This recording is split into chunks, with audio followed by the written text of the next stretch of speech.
بھرپور کاٹدار آواز نے ڈالا۔ یہ تھی ان کی گروپ کی چھٹی اور سب سے ضروری ممبر، کلاس کی سب سے ذہین طالبہ ہونے کے علاوہ کالج پراکٹر پلس ان کی روم میٹ باسخہ، جو چین گروپ کی سب سے مضبوط ستون تھی۔ مقابلوں کے حوالے سے اپنے گروپ کے سبھی اہم فیصلے باسخہ ہی لیتی تھی۔ B S C final year کی اسٹوڈنٹ باسخہ F S C gold medalist ہونے کا اعزاز بھی حاصل کر چکی تھی۔ اپنی قابلیت اور ذہانت کے بلبوتے پر ہی وہ کالج پراکٹر تھی۔ ایک طرح سے وہ نہ صرف اپنی ٹیم بلکہ پورے کالج کے لیے ریڑھ کی ہڈی کی حیثیت رکھتی تھی۔ کیا ہوا باسخہ، تمہارا منہ کیوں اس قدر پھولا ہوا ہے؟ اسے بستر پر کتابیں پٹکتے دیکھ کر امبر نے پوچھا۔ ہونا کیا ہے، ایک ساتھ مصیبتوں کے پہاڑ ٹوٹ پڑے ہیں مجھ پر، کچھ سمجھ میں نہیں آ رہا کیا کروں۔ ہاتھ میں پکڑے آخری نوٹس کے پلندے کو بیڈ پر پھینکنے کے بعد اسی کے کنارے ٹیک کر وہ سر کو دونوں ہاتھوں میں تھام کر بیٹھ گئی۔ اوفو بازی، اب پہیلیاں بجھاتی رہو گی، کچھ بتاؤ گے بھی؟ امبر نے اس کی پریشان حالت دیکھ کر پوچھا۔ بہت بڑی پرابلم ہے یار، وہ نازش ہے نا جو کل سپیچ کرنے والی تھی، اس کی طبیعت اچانک ہی خراب ہو گئی، اس نے لیو بھیج دی ہے کہ کل پروگرام میں حصہ نہیں لے رہی، اس لیے فاخرہ میم نے وہ سپیچ میرے سر منڈ دی ہے۔ اب تم ہی بتاؤ میں اتنی جلدی کیسے تیاری کروں؟ کل 12 بجے فنکشن شروع ہوگا، یعنی اب صرف رات کا ہی وقت ہے، جبکہ میرے پاس تو پراپر ڈیٹا بھی نہیں ہے۔ باسخہ نے تفصیل سے انہیں ساری بات بتا دی، جسے سن کر امبر بھی پریشان ہو گئی اور وہ چاروں بھی تعصب سے ایک دوسرے کو دیکھنے لگی۔ ارے یہ تو واقعی بڑی ٹینشن کی بات ہے، اس نازش کے بچے کو بھی ابھی بیمار ہونا تھا، امبر نے اس کے قریب بیٹھتے ہوئے دکھ سے کہا۔ ٹاپک کیا ہے باسخہ؟ شیبہ نے کچھ سوچتے ہوئے پوچھا۔ ویلنٹائن ڈے کے خلاف بولنے، باسخہ نے اس کے بیسن زدہ چہرے کو دیکھتے ہوئے بتایا۔ اور فیور میں کون بولے گا؟ اس بار زارا نے سوال کیا، وہ سب اس کی پریشانی کا حل کرنا چاہتی تھی۔ بی اے پارٹ 2 کی فاریہ، اس نے جواب دیا۔ او خدایا، وہ نکچڑی فاریہ، ارے وہ تو بڑی ترکھی ہے، بولنا شروع کرتی ہے تو نان سٹاپ بولتی ہی چلی جاتی ہے۔ ہائے باسخہ، تو گئی کام سے۔ نوشی جو اب تک خاموش تھی، فاریہ کا نام سن کر چونکی اور باسخہ کو ڈرانے لگی۔ تو ہماری باسخہ بھی کسی سے کم نہیں ہے، یو ڈونٹ وری باسی، صرف 3 منٹ کی روبرو اسپیچ ہی تو ہے، یہ کوئی اتنا بڑا مسئلہ نہیں ہے، مجھے پورا یقین ہے تم کر لو گی، اسی لیے فاخرہ میم نے تمہیں چنے، اب تمہیں دل کھول کر اس چیلنج کو قبول کرنے، پھر ہم ہیں نا، ہم تمہاری مدد کریں گے۔ امبر نے اس کے کندھے پر ہاتھ رکھتے ہوئے اس کا حوصلہ بڑھایا۔ وہ روم میٹ ہے، میری تیاری نہیں ہے، وہ روم میٹ اور کلاس میٹ ہونے کے ساتھ ساتھ بیسٹ فرینڈس بھی تھی۔ وہ تو ٹھیک ہے امبر، پر اصل مسئلہ تو یہ ہے کہ مجھے اس موضوع کے حوالے سے کچھ بھی نہیں پتہ۔ یقین کرو، اگر پاکستان کے بارے میں مجھے کوئی بھی موضوع دے دیا جائے نا، تو بنا تیاری کے میں مسلسل 1 گھنٹہ بول سکتی ہوں، لیکن یہ ویلنٹائن ڈے ناممکن۔ باسخہ نے تقریباً ہار مانتے ہوئے کہا۔ اس لیے کہتے ہیں محترمہ، اپنے آس پاس کی بھی خبر رکھا کرو، صرف رٹو طوطا بننے سے گزارا نہیں ہوتا۔ آسیہ اس کے ہر وقت پڑھنے سے خائف رہتی تھی، اسی لیے بولی۔ شٹ اپ آسیہ، امبر نے اسے ڈپٹا تو وہ شرمندہ ہو گئی۔ تم فکر مت کرو باسخہ، دیکھنا صبح سب سے اچھی اسپیچ تمہاری ہی ہوگی، اور تم لوگ بھی جاؤ اپنے حلیے درست کرو، ایسا لگ رہا ہے کمرے میں بدروحیں گھوم رہی ہیں۔ امبر کے توجہ دلانے کے بعد وہ سب برق رفتاری سے حرکت میں آ گئی تھی، جبکہ وہ دونوں مکمل یکسوئی سے کاغذ پینسل تھام کر لکھنے میں مصروف ہو گئیں۔ گرلز سنو سنو سنو، یہ کیا ہے؟ ابھی بمشکل 2 منٹ ہی گزرے تھے کہ 7 والے روم کی سونیا ڈبل ڈیکر بس کی طرح نان سٹاپ بھاگتی ہوئی اندر آئی، لیکن پھر کمرے کی حالت دیکھتے ہوئے بے اختیار چلا اٹھی۔ اوف خدایا، یہ ہاسٹل روم ہے یا بیوٹی پارلر؟ کمرے میں بکھری اشیاء اور ان کے چہروں پر نظر پڑتی اس نے اپنی حیرت پر قابو پاتے ہوئے پوچھا۔ کیوں، تمہیں کیا اعتراض ہے؟ شیبہ کو اس کا یوں بولنا گراں گزرا، اس لیے ناگواری سے پوچھا تو وہ نفی میں سر ہلا گئی۔ ایسی کیا بات ہو گئی ہے جو تم یوں کھلے سانڈ کی طرح بھاگی آ رہی ہو؟ زارا نے اس کے بھاری بھرکم وجود پر گہرا طنز کیا، جس کے باعث اس کی سانس اچھی خاصی پھول رہی تھی، تاہم وہ کچھ زیادہ ہی اہم خبر نشر کرنے آئی تھی جو زارا کی بات پر توجہ نہ دے سکی۔ اے لڑکیوں، ایسی خبر ہے میرے پاس، سنو گی تو ہوش اڑ جائیں گے۔ سونیا نے چٹکی بجاتے ہوئے گردن اکڑائی۔ ظاہر ہے تم سے کسی اچھی خبر کی امید بھی کہاں ہے ہمیں۔ شیبہ کو تو اس سے ویسے بھی ذاتی پرخواش سے اس لیے چڑ گئی۔ او ہو سونیا، سسپینس مت پھیلاؤ، جلدی بکو، کیا بات ہے؟ آسیہ اپنے متجسس طبیعت کے باعث بول اٹھی۔ اوکے بابا، بتاتی ہوں، پتہ ہے کل کے فنکشن میں تقسیم انعامات کے لیے چیف گیسٹ کے طور پر کسے مدعو کیا گیا ہے؟ سونیا کے پوچھنے پر سب نے ایک دوسرے کی طرف دیکھ کر نفی میں سر ہلایا۔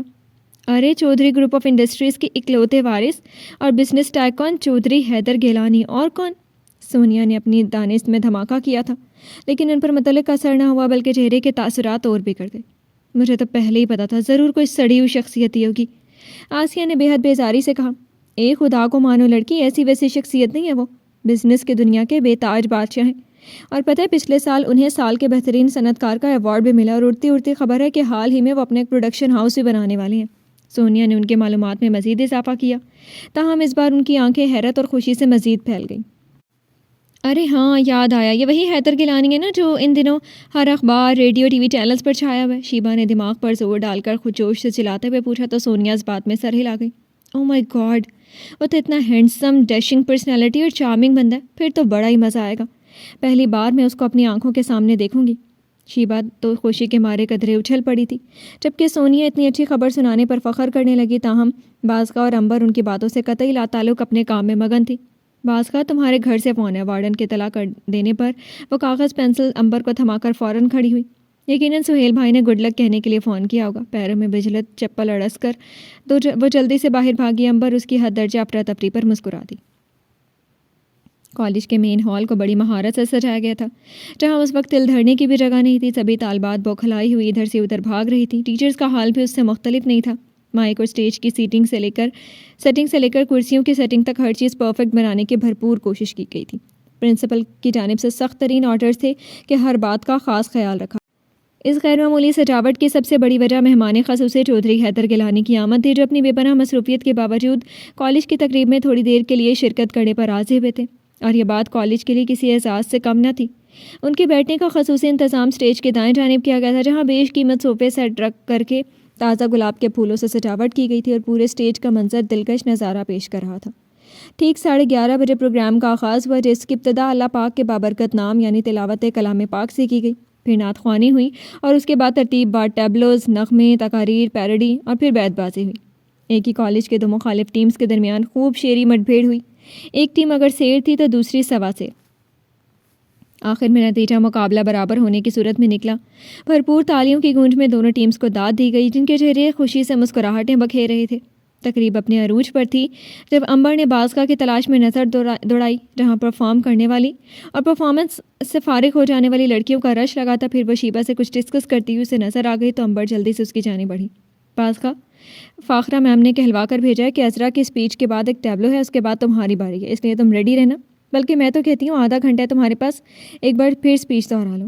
امبر نے اسے بجلت پیغام دیتے ہوئے مشورہ بھی دے ڈالا تو وہ اپنی باری کا سن کر گھبرا گئی۔ ارے ہاں امبر، یہ خیال مجھے کیوں نہیں آیا؟ ٹھہرو ذرا۔ فق چہرہ لیا اس نے اپنا ہینڈ بیگ ٹٹولا۔ ہائے اللہ، ہاتھ پرس کے اندر ڈالتے ہی اس نے چینخ ماری۔ کیا ہوا؟ امبر نے فوراً پوچھا۔ امبر، تقریر والا پیج تو میری کیمسٹری کی بک میں ہی رہ گیا، اور بکس تو میری لائبریری میں رکھی ہیں، بازگاہ نے یاد آنے پر بتایا تو وہ سر پیٹ کر رہ گئی۔ شاباش، حد ہو گئی بے پرواہی کی بھی، اب اسٹیج پر کیا اپنی شکل دکھانے جاؤ گی؟ کھڑی کھڑی میرا منہ کیا دیکھ رہی ہو؟ جاؤ جلدی سے۔ امبر نے اس کی اچھی خاصی خبر لیتے ہوئے باہر دروازے کی طرف دھکیلنا چاہا، جہاں کافی رش لگا تھا۔ اوفو، یہاں سے باہر نکلنا کتنا مشکل ہے، اب فٹافٹ جاؤ، کہیں یہ 10-15 منٹ آنے جانے میں ہی صرف نہ ہو جائے۔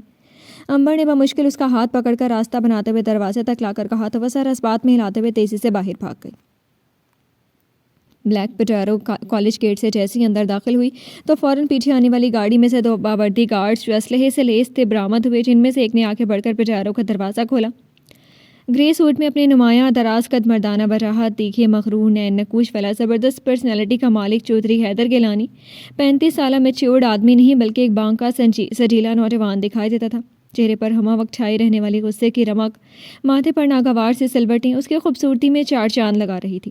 گوری رنگت کے باعث آنکھوں پر لگا سیاہ چشمہ بے حد سوٹ کر رہا تھا۔ یونانی دیوتاؤں سا حسن رکھنے والا چودھری حیدر گیلانی نے چند لمحوں کے لیے ماحول کو اپنے سحر میں جکڑ لیا۔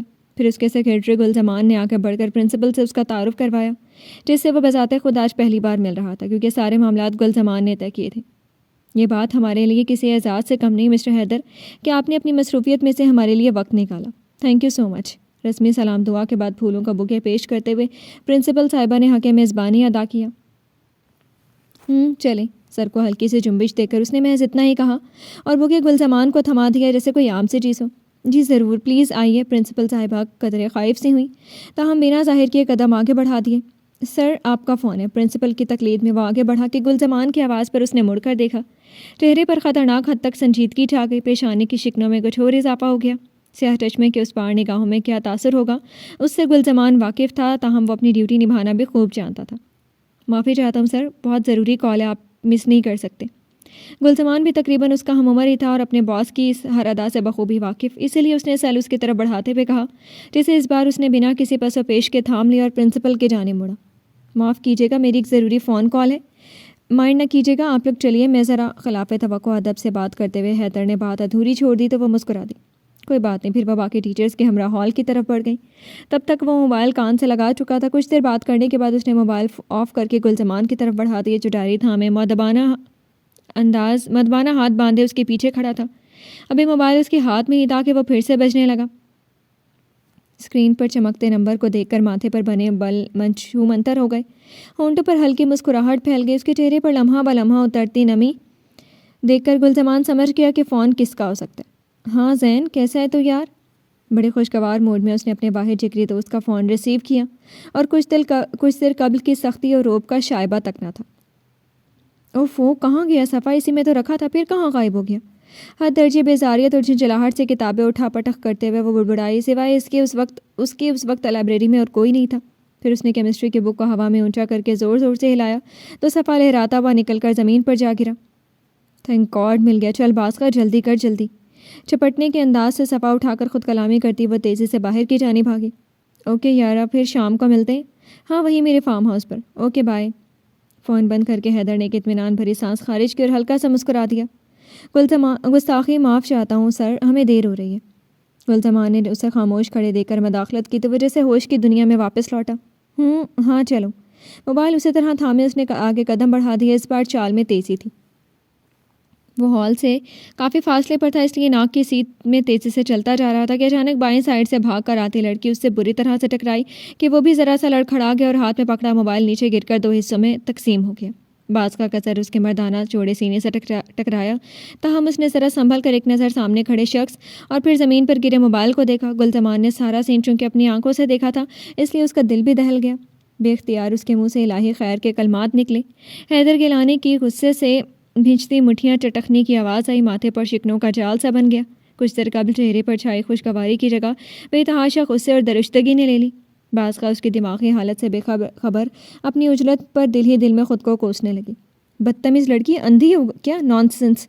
اس سے پہلے کہ وہ اپنی اجلت کے باعث ہونے والے نقصان کے عوض معافی کے کلمات ادا کرتی، اخلاقیات سے آری گرجدار مردانہ آواز نے اسے بوکھلا کر رکھ دیا. اسے یقین ہی نہیں آیا کہ اس نے کیا سنے. آواز و انداز کے ساتھ ساتھ اس نے سامنے کھڑے مغرور شخص کو غور سے دیکھا. پھر جیسے اس کے الفاظ بازگاہ کے دماغ میں جھکڑ چلانے لگے. اس کے گستاخانہ انداز تخاطب پر وہ ہتھے سے اکھڑ گئی. اے مسٹر، کس سے بدتمیز کہہ رہے ہو؟ ہاں بولو. جبکہ خود تمہیں اتنی سینس بھی نہیں کہ لیڈیز سے کیسے بات کی جاتی ہے. اور رہی بات اندھا ہونے کی تو آئی تھنک اس میں تمہارا نام سر فہرست ہونا چاہیے. انڈرسٹینڈ؟ انگلی اٹھا کر بے خوف لہجے میں کہتی وہ چودھری حیدر گیلانی کے ہوش تک اڑا گئی. اس کا بس نہیں چل رہا تھا کہ وہ سامنے کھڑی لڑکی کو جلا کر راکھ کر دی. یو اسٹوپڈ گرل، شاید تم جانتی نہیں ہو کہ میں کون ہوں. چودھری حیدر گیلانی نے اپنے چہرے کی طرف اٹھی اس کی انگلی کو بھسم کرنے والے انداز میں دانت کچکچائے گا یا اسے کچا ہی چبا جائے گا. مسٹر XYZ، کون ہو تم؟ بولو آخر، ہو کون تم؟ گورنر ہو؟ لک مسٹر، تم جو کوئی بھی ہو اپنا یہ روب و دبدبا کسی اور پر جھاڑنا. میں اس سے ہرگز نہیں ڈرنے والی، سمجھے؟ اس نے اتنی بدتمیزی سے کہا کہ چودھری حیدر گیلانی کا دماغ آؤٹ ہو گیا. دماغ کی نسیں اس حد تک تن گئیں گویا کھوپڑی پھاڑ کر باہر نکلنے کو بےتاب ہو. غصے کے شدید احساس کے تحت اس کی سانسیں پھولنے لگی. اس کی حالت کو دیکھتے ہوئے گلزمان نے خوف کے مارے دل پر ہاتھ رکھ لیا. اسے اس لڑکی کی جرت پر غصہ بھی آیا اور رشک بھی، جو انجانے میں زبان درازی کر کے شیر کے دم پر پاؤں رکھ چکی تھی. اب اس کا کیا انجام ہونے والا تھا یہ گلزمان خوب جانتا تھا. میں کون ہوں یہ بتانا تو بات کی بات ہے، لیکن شاید تم نہیں جانتی کہ تم اپنے ساتھ کس حد تک برا کر چکی ہو. پس پردہ وہ اسے اس کے انجام سے آگاہ کر رہا تھا، لیکن وہ بازگاہ ہی کیا جو ڈر جائے. اوہ ریئلی؟ قطعی پرواہ نہ کرتے ہوئے وہ جیسے ہی جانے کے ارادے سے مڑی کہ اس نے اپنی نازک دودیا کلائی میں اس کی مضبوط انگلیوں کو سوئیوں کے مانند چبھتے ہوئے محسوس کیا. اسے مقابل سے اس درجہ جرت کی قطعی توقع نہ تھی. تکلیف کے احساس سے 2-4 اس نے کسمساتے ہوئے ہاتھ چھڑانا چاہا، لیکن مردانہ گرفت پہلے سے زیادہ مضبوط ہو گئی اور اس بار درد کے باعث اس کی آنکھوں میں آنسو بھرائے جسے بمشکل اس نے اندر اتارا. برداشت کے باوجود ایک کرا اس کے لبوں سے برآمد ہوئی، لیکن چودھری حیدر گیلانی کو اس کی تکلیف سے کوئی فرق نہیں پڑتا تھا. تمہاری وجہ سے میرا نقصان ہوا، اس لیے تمہیں معافی مانگنی ہوگی. کم آن، سوری بولو. باروب انداز میں لہجے میں بے پناہ درشتگی سموئے حکم دیتا بازگاہ کو جلا کر راکھ کر گیا. چھوڑو میرا ہاتھ. دبی آواز میں چلانے کے ساتھ اس نے پہلے سے زیادہ زور لگا کر ہاتھ چھڑانے کی کوشش کی، لیکن بے سود. پہلے سوری بولو. پھر سے وہی بات دہراتے ہوئے اس نے اس عرصے میں پہلی بار سیاہ چشمے سے آنکھوں کو آزاد کروایا. سرخ آنکھوں میں ایک انجانا سا خمار تھا جسے برسوں یہ آنکھیں سوئی نہ ہوں اور ہر جگہ کے احساس نے ان آنکھوں کو حسن بخش دیا ہو. ایک عجیب سے نشے کا خمار اس کی نگاہوں میں ہلکورے لے رہا تھا کہ جس نے کچھ پل کے لیے بازگاہ کو مبہوت کر دیا. اس کی حالت کچھ ایسی ہی تھی کہ جانے کہ ایسا سحر تھا کہ اس کی نیلگی گہری نگاہوں میں ایسا جکڑا کہ پھر ہلنے کے قابل بھی نہیں چھوڑا۔ ہوش تو اسے تب آیا جب کلائی میں درد کا احساس ہوا۔ درد حد سے سوا ہو گیا۔ اپنی بے دہانی پر دل میں خود کو کوستے ہوئے وہ شرمندہ ہو گئی۔ شاید تم نے سنا نہیں میں نے کیا کہا، لگتا ہے بحری بھی ہو۔ کم آن سوری بولو، میرے پاس زیادہ ٹائم نہیں ہے۔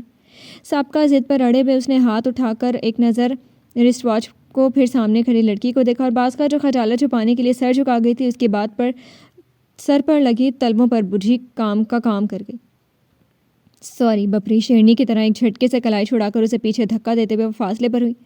تم سے معافی مانگتی میری جوتی، سمجھے اینگری ینگ مین، چڑھانے والے انداز میں کہتے ہوئے وہ رکی نہیں بلکہ ہال کی طرف بھاگی، جانے بغیر کہ چودھری حیدر گیلانی غصے اور بے عزتی کی آگ میں کس بری طرح جل رہا تھا۔ گلزمان، کچھ پل لمبی سانس سینے سے آزاد کرتے ہوئے اس نے پیچھے کھڑی سیکرٹری کو آواز دی۔ جی سر حکم۔ وہ جلدی سے 2 قدم آگے بڑھ کر اس کے قریب آیا۔ اس لڑکی کا پتہ لگاؤ، کچھ سوچنے کے سے انداز میں حکم دیتے ہوئے اس نے آگے کی طرف قدم بڑھا دیے، لیکن گلزمان اس کی بات کا مطلب سمجھتے ہوئے دہل گیا، پھر تعصب سے سر ہلاتے ہوئے جھک کر زمین پر گرا موبائل اٹھانے لگا جو کہ ٹوٹ کر ناکارہ ہو چکا تھا۔ نہ جانے کیوں اسے اس لڑکی کا انجام بھی اس بیکار پلاسٹک کے ٹکڑے کی مانند لگا جو اب محض کھلونا بن کر رہ گیا تھا۔ ارے کہاں رہ گئی تھی تم؟ پتہ ہے اس ٹیبلو کے بعد تمہاری بحری ہے۔ تیزی سے اندر آتے دیکھ کر امبر نے پوچھا تو اس نے کوئی جواب نہیں دیا اور باہر ہونے والے واقعے کو کسی اور وقت پر ٹال کر خاموش رہی۔ اچھا چھوڑو، جلدی سے دہرا لو، تمہارا نام اناؤنس ہونے ہی والے۔ ایک اور ہدایت جاری کرنے کے بعد وہ اسٹیج سے ملحقہ دروازے کی طرف بڑھی جہاں لڑکیاں مکھیوں کی طرح بن بنا رہی تھیں، عجب گتھم گتھا ہو کر ایک دوسرے کو پیچھے دھکیل کر سب اسٹیج کا نظارہ دیکھنے کے لیے بےتاب تھی۔ اوہ سو بیوٹیفل، واقعی بندہ تعریف کے قابل ہے۔ یہ آسیہ تھی جو سر دروازے میں دیے اسٹیج پر جلوہ افروز ہونے والی شخصیت کے بارے میں تعریفی کلمات کہہ رہی تھی۔ او مائی گاڈ، اتنا وجی! شیوا بھی کہاں پیچھے رہنے والی تھی۔ بمشکل آسیہ کے کندھے پر سوار ہو کر وہ ہستی کو دیکھنے میں کامیاب ہو گئی تھی جس کے آنے سے محفل کا رنگ دوبالا ہو گیا تھا۔ بازخواہ دیکھو مہمان خصوصی آ گئے، زارا نے اسے مخاطب کر کے بتایا تو اس نے ایک نظر ندیدوں کی طرح دروازے پر جھپٹتی لڑکی بھاڑ میں جائے تمہارا مہمان خصوصی، یہاں اپنی جان کے لالے پڑے ہیں، ان پر لعنت بھیجتی وہ صفحے پر نظر دوڑانے لگی۔ پھر تالیوں کا شور پورے ہال میں گونج اٹھا۔ ٹیبلو پرفارم کیا جا چکا تھا۔ چل باسی ریڈی ہو جا۔ امبر ایک بار پھر اس کی طرف آئی۔ امبر، پتہ نہیں کیوں مجھے نا بہت ڈر لگ رہا ہے۔ بے تحاشا دھڑکتے دل سے اس نے امبر کا ہاتھ تھاما۔ ارے اس میں ڈرنے کی کیا بات ہے؟ تم کون سا پہلی بار اسٹیج پر جا رہی ہو؟ کم آن، اگر زیادہ ڈر لگے نا تو درود شریف اور آیت الکرسی پڑھ لینا، دیکھنا ڈر کیسے اڑن چھوڑ جائے گا، اوکے؟ امبر نے اس کا ہاتھ دبا کر حوصلہ دیتے ہوئے کہا تو وہ سر ہلانے لگی۔ پھر ان دونوں کا نام اناؤنس ہو گیا۔ جاؤ باز کا، اور ہاں ڈرنا مت۔ اسے دروازے کی طرف لاتے ہوئے امبر نے گلے سے لگا کر بیسٹ وشز دی تو وہ مسکرا دی۔ فاریہ پہلے سے وہاں کھڑی تھی۔ پھر دونوں نے تالیوں کی گونج میں اسٹیج پر قدم رکھا۔ ان دونوں کا رخ سامنے ہال میں بیٹھی آڈینس کی طرف تھا۔ انہوں نے دائیں طرف صوفے پر براجمان مہمان خصوصی کو ایک نظر بھی نہ دیکھا تھا۔ ہم چودھری حیدر گیلانی نے قطعی غیر ارادی طور پر ان دونوں کو دیکھا، لیکن پھر نظر ایک چہرے پر جا ٹکی جسے دیکھ کر رگوں میں خون قدرے تیزی سے دوڑنے لگا۔ ایک عجیب سی بے چینی نے اسے اپنے حصار میں لے لیا۔ ذلت اور بے عزتی کا احساس پھر سے کچوکے لگانے لگا۔ تقاریر کا آغاز ہوا۔ دونوں مخالفین ایک سے بڑھ کر ایک تھی۔ فاریہ ویلنٹائن ڈے کے حق میں بول رہی تھی جبکہ بازخواہ اس کی بھرپور مخالفت کر رہی تھی۔ پھر ایک موقع پر فاریہ نے یہ نکتہ اٹھایا کہ ویلنٹائن کا دن 2 مخالف اصناف کی زندگی میں بہار لاتا ہے جب وہ جھوٹ اور فریب کی دلدل سے باہر نکل کر ایک دوسرے سے سچی محبت کا اظہار کرتے ہیں، ایک ہونے کے وعدے کرتے ہیں، ایک دوسرے کا زندگی بھر ساتھ نبھانے کی قسمیں کھاتے ہیں۔ لہٰذا ایک ایسا دن ہونا چاہیے کہ 2 لورز کو اپنے اندر پنپتی معصوم محبت کو باہر لانے کا موقع ملے، اور اس حوالے سے ویلنٹائن ڈے کا متبادل نہیں ہو سکتا۔ لیکن فاریہ کے دلائل کی بازخواہ نے پرزور تردید کی۔ اس کا کہنا تھا کہ مانا دو چاہنے والوں کو ایسا موقع ملنا چاہیے، لیکن کیا محبت اپنے اظہار کے لیے کسی دن کی محتاج ہے؟ یہ تو ایک جذبے کا نام ہے جس کا اظہار محبوب کے ہر ادا سے ہوتا ہے۔ محبت ایک تسکین کا نام ہے جو اپنے محبوب کا دیدار کرنے پر ہر محب کو ملتی ہے۔ محبت تو ایک احساس کا نام ہے جو 2 انجان لوگوں کو ایک دوسرے کے قریب لاتی ہے۔ محبت ایک جنون کا نام ہے جس کے طاری ہونے پر لور بھوک پیاس سے نابلد ہو جاتا ہے، پھر زمانے کے سرد و گرم بھی اس پر بے اثر ثابت ہوتے ہیں۔ ایسے حالات میں تو لور کا ہر دن اظہار محبت ہر رات تصور جانا بن جاتی ہے۔ پھر کسی کا جنوں خیزیوں کو، کسی کے جذبات و احساسات کو محض ایک دن کے لیے باؤنڈ کر دینا کیسے ٹھیک ہو سکتا ہے؟ یعنی سال کے 364 دنوں میں وہ احساسات انتظار کی سولی پر لٹک کر اپنی موت آپ مر جائیں؟ یا پھر یہ کہنا زیادہ بہتر ہوگا کہ جو محبت اپنا آپ منوانے کے لیے کسی لمحے کی محتاج ہے وہ محبت ہی نہیں۔ بازخواہ نے اپنے مخصوص انداز بیان سے سب کو قائل کر لیا۔ پورے ہال میں سناٹا چھا گیا جس میں اس کی آواز صبح کی کرنوں کی طرح پھیلتی جا رہی تھی۔ اور اگر پھر بھی آپ لوگوں کو لگتا ہے کہ کوئی ایسا دن ہونا چاہیے تو ادھر غیر مسلموں کی تہذیب و تمدن میں کیا میں رنگا ان کے خود ساختہ درآمد شدہ اخلاق سوز تہواروں میں سے ایک یہ تہوار ہی کیوں، جس کی حقیقت یہ ہے کہ دو پیار کرنے والے ایک دوسرے سے مل نہیں پائے، کیونکہ ایک روایت کے مطابق رومن سینٹ ویلنٹائن، جسے محبت کا دیوتا بھی کہتے ہیں، اسے مذہب پر عمل نہ کرنے کے جرم میں پھانسی دی گئی، اور اس دوران اس سے جیلر کی بیٹی سے محبت ہوگی۔ پھر اپنے الوداعی رخصت نامے میں اس نے لکھا تھا، تمہارا ویلنٹائن۔ یہ واقعہ 14 فروری 469 کو رونما ہوا، اور اب تک اس دن کو اس کی تجدید میں یہ دن منایا جاتا ہے۔ میں صرف یہ پوچھنا چاہتی ہوں کہ ہمارے مسلمانوں میں بھی ایسی بے مثال قربانیوں سے بھرپور داستانیں موجود ہیں، ان میں ہیر رانجھا، سسی پنو، سونی ماہیوال، لیلا مجنو، اور بھی نہ جانے کتنے ہی ایسے ہیں جن کا اس دنیا میں ملن نہیں ہو سکا، جب ابدی ملن کی امید لے کر اس دنیا سے رخصت ہو گئے، لیکن اپنے پیچھے داستانیں چھوڑ گئے۔ کیا ان کی قربانیاں اس قابل نہیں تھی کہ انہیں یاد کیا جائے، یا محبت کا دیوتا کہلانے کا حق صرف ویلنٹائن کو ہے؟ اگر ایسا نہیں ہے تو پھر 14 فروری ہی کیوں؟ ہمیں تو عشق سے منسوب ان سبھی دیوانوں کی یاد میں تہوار منانے چاہیے، لیکن یہ قطعی جائز نہیں ہے۔ اس لیے میری آپ سب سے درخواست ہے اور التجا بھی کہ مغرب کی اندھا دھند تقلید میں ہر روش کی پیروی نہ کریں، کیونکہ ارشاد ربانی ہے، جو لوگ ایمان والوں میں بے حیائی پھیلانا چاہتے ہیں ان کے لیے دنیا اور آخرت میں دردناک عذاب ہے۔ سورہ نور۔ باسقہ کے مضبوط دلائل کے مقابلے میں فاریہ کے پاس کہنے کو کچھ نہیں تھا، اس لیے اس نے سرنڈر کر لیا۔ باسقہ کی بات کے اختتام پر پورا ہال زوردار تالیوں سے گونج اٹھا، سب نے اس کے کمنٹس کی بھرپور حوصلہ افزائی کی، جس سے یہ صاف ظاہر تھا کہ وہ جیت چکی ہے۔ پھر انعامات کی تقسیم کا سلسلہ شروع ہوا، جیتنے والوں کے نام اناؤنس کیے گئے اور باری باری سب کو چودھری حیدر گیلانی نے انعام دیا۔ پھر باسقہ کی باری آئی، اپنے نام کے پکار پر وہ سرشار سی خوشی سے کھلکھلاتا چہرہ لیے اسٹیج پر آئی، لیکن سامنے کھڑے شخص پر نظر پڑتے ہی اس کی ساری خوشی غائب ہو گئی، قدم جیسے اٹھنے سے انکاری ہو گئے، پورا وجود سناٹوں کی زد میں آگے۔ بمشکل خود کو گھسیٹتے ہوئے وہ اس کے مقابل آئی اور نظر اٹھا کر اسے دیکھا، جو طنز بھری نظروں سے اسے ہی دیکھ رہا تھا۔ باسقہ گڑبڑا کر نظریں جھکا گئی، پھر اس کے نام بڑھانے پر باسقہ نے بنا شکریہ ادا کیے خاموشی سے تھام لیا۔ ہال میں ایک بار پھر تالیوں کا شور بلند ہوا۔ مبارک ہو مس باسقہ، اس کی طرف ہاتھ بڑھا کر دانت پیسے ہوئے طنزیہ انداز میں باقاعدہ مسکراتے ہوئے چودھری حیدر گیلانی نے مبارکباد دی تو اس کا دل چاہا کہ جادو کی جھڑی گھما کر اس شخص کو غائب کر دے۔ اس کی ضرورت نہیں۔ اس کے ہاتھ کو یکسر نظر انداز کرتے ہوئے وہ ہال میں کھڑے فوٹوگرافر کی طرف چہرہ موڑ کر کھڑی ہوئی، پھر تصویر بنوانے کے بعد چلی گئی، لیکن اس وقت چودھری حیدر گیلانی مٹھیاں بھینچتے تھر تھراتے جسم کے ساتھ برداشت کی آخری حدوں کو چھو رہا تھا۔ ایک بار پھر باسقہ کی یہ حرکت اسے آگ لگا گئی، یہ اس کی مردانگی پر گہری چوٹ ثابت ہوئی تھی۔ نہ جانے وہ کیا کر بیٹھتا اگر گلزمان اسے مخاطب نہ کرتا۔ پھر ماحول کا خیال کرتے ہوئے وہ خود کو ریلیکس رکھنے کی کوشش کرنے لگا۔ بس حیدر، بہت ہو گیا، بھول جاؤ سب۔ نہیں زین، مجھے مت روکو، یہ آگ جو اس لڑکی نے میرے اندر لگائی ہے، آج تک چودھری حیدر گیلانی کے سامنے کسی چڑیا کو بھی پر مارنے کی ہمت نہیں ہوئی، لیکن اس 2 کوڑی کی بالش بھر لڑکی کی اتنی جرت کہ وہ مجھ سے زبان درازی کرے۔ اگر واقعی وہ لڑکی اتنی معمولی ہے تو تم نے اپنی حالت ایسی کیوں بنا لی ہے؟ کیوں خود کو اذیت دے رہے ہو؟ آخر بھول کیوں نہیں جاتے اسے تم؟ زین نے غصے سے کہا، میں اسے بھول جاؤں گی تو اب ممکن ہی نہیں ہے، بلکہ میں تو اسے بھولنا ہی نہیں چاہتا، کیونکہ جب وہ مجھے یاد آئے گی میرے اندر لگا آگ کا الاؤ پہلے سے زیادہ بھڑکے گا، جس کے بدلے میں اس کا انجام بد سے بدترین ہو جائے گا۔ اب جب تک میں اسے اپنے سامنے ماہی بے آب کی طرح تڑپتا ہوا نہ دیکھ لوں مجھے چین نہیں ملے گا۔ تو اب کیا کرو گے تم؟ زین نے اس کی وجیح چہرے کو بغور دیکھتے ہوئے پوچھا۔ یہ تو کل کا سورج ہی بتائے گا، وہ حال کروں گا اس کا کہ وہ تڑپے گی، گڑ گڑائے گی، معافی مانگے گی، لیکن اسے معافی نہیں بلکہ سزا ملے گی، کیونکہ اسے چودھری حیدر گیلانی کے قہر سے کوئی نہیں بچا سکتا۔ اپنے خطرناک عزائم سے آگاہ کرتے ہوئے اس نے صوفے کے پشت سے سر ٹکا دیا۔ زین کو وہ اس وقت کسی بھوکے بھیڑیے کی مانند لگا جو ہر حال میں اپنی بھوک مٹانا چاہتا تھا۔ بہت برا حشر کروں گا میں تمہارا باسقہ، پل پل مرنے کے لیے تڑپو گی۔ خود سے بڑبڑاتے ہوئے اس کی نے آنکھیں مون لی۔ وہ ہوش میں نہیں تھا۔ بلو شرٹ کا کھلا گریبان، کوہنیوں تک مڑی آستینیں، بکھرے بال اور پسینے میں شرابور جسم، اس کی حالت کسی اب نارمل انسان کی مانند تھی۔ زین جانتا تھا کہ اسے سمجھانا بے وقوفی ہے، اس لیے اسے اس کے حال پر چھوڑ دیا۔ ہو گئی تیاری؟ امبر نے اسے پیکنگ کرتے دیکھ کر پوچھا۔ ہاں تقریباً، اس نے مختصر جواب دیا۔ کون آئے گا لینے؟ امبر بھی اپنا دوپٹہ طے کر کے بیگ میں رکھنے لگی۔ سہیل بھائی آئیں گے صبح 11 بجے۔ بیگ کی زپ بند کرتے ہوئے اس نے مسکرا کر جواب دیا۔ کیا بات ہے، بڑی خوشی ہو رہی ہے گھر جانے کی؟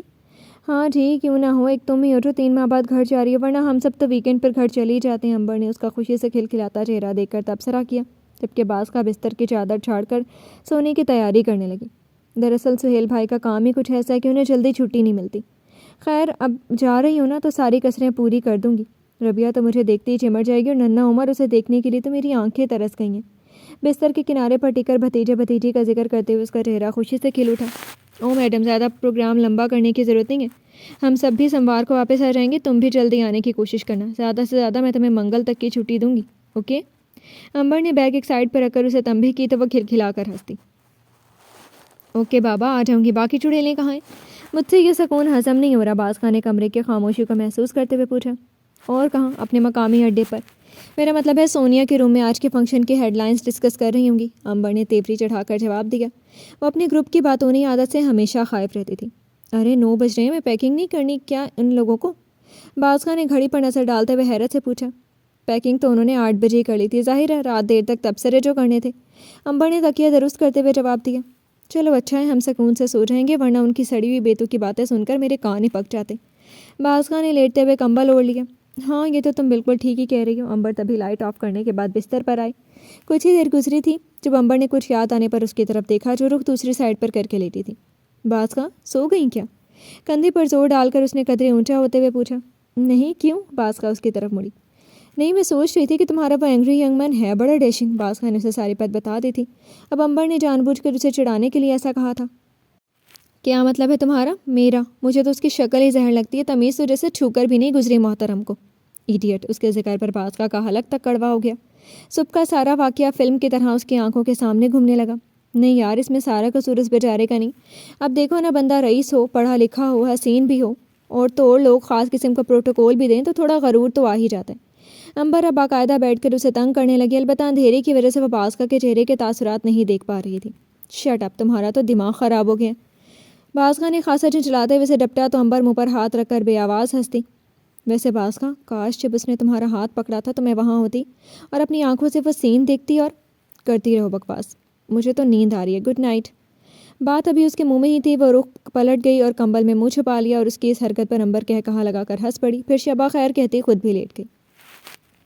گھر پہنچتی 4 سالہ ربیہ پھپھو کر کے اس سے لپٹ گئی۔ باز خان نے اسے خود سے لپٹا کر خوب پیار کیا، پھر علینا بھابھی سے گلے ملی، تاہم ان کے مزاج کی سرد مہری سے اسے لگا کہ اس کی آمد سے زیادہ خوش نہیں ہے۔ پھر وہ کمرے میں آئی تو کاٹ میں لیٹے 6 ماہ کی عمر کو اٹھا کر خود میں زور سے بھینچ لیا۔ بدلے میں اس ننھے گلگوتھنے روئی کے گالوں جیسے گڈے نے کسمسا کر اس کی چڑھائی کی، یعنی وہ اپنی نیند خراب ہونے پر غصے کا اظہار کر رہا تھا۔ بازگاہ کو اس ننھے سوئے ہوئے فرشتے پر ڈھیروں پیار آیا، وہ بےتابی سے اسے چومنے لگی۔ ارے بازگاہ، کیا بچوں جیسی حرکتیں کر رہی ہو؟ سونے دو سے، کچی نیند جا کے ہے نا تو رو رو کر پورا گھر سر پہ اٹھا لے گا۔ علینا بھابھی نے اس کی گود سے بچے کو لے کر کاٹ میں لٹاتے ہوئے ناگواری سے کہا تو وہ شرمندگی سے سر جھکا گئی۔ سوری بھابھی، میں تو بس… تم ہاتھ منہ دھو لو، میں کھانا گرم کرتی ہوں۔ بنا اس کی بات سنے وہ پلٹ گئی، تاہم بازگاہ کو ان کے رویے پر بے حد افسوس ہوا۔ رات کے کھانے کے بعد وہ سہیل بھائی کے ساتھ لاؤنج میں بیٹھی کرکٹ میچ پر تبصرہ دیکھ رہی تھی، ساتھ ہی دونوں بہن بھائی تبصرے بھی کر رہے تھے۔ بازگاہ سہیل سے 6 سال چھوٹی تھی، اس لیے سہیل بھائی کو بے حد عزیز تھی، لیکن جب علینا بھابھی دلہن بن کر اس گھر میں آئیں تو سب کچھ بدل گیا۔ ان کا رویہ بازگاہ سے بہت ہتک آمیز ہوتا، پھر بھابھی نے بھیا کی معقول تنخواہ کے باوجود گزارا نہ ہونے کا رونا شروع کر دیا۔ گھر میں ہر روز جھگڑے ہونے لگے، جس کی وجہ سے بازگاہ ٹھیک طرح سے اپنی پڑھائی نہیں کر پاتی تھی۔ تنگ آ کر اس نے ہاسٹل میں رہ کر اپنی تعلیم پوری کرنے کا فیصلہ کیا۔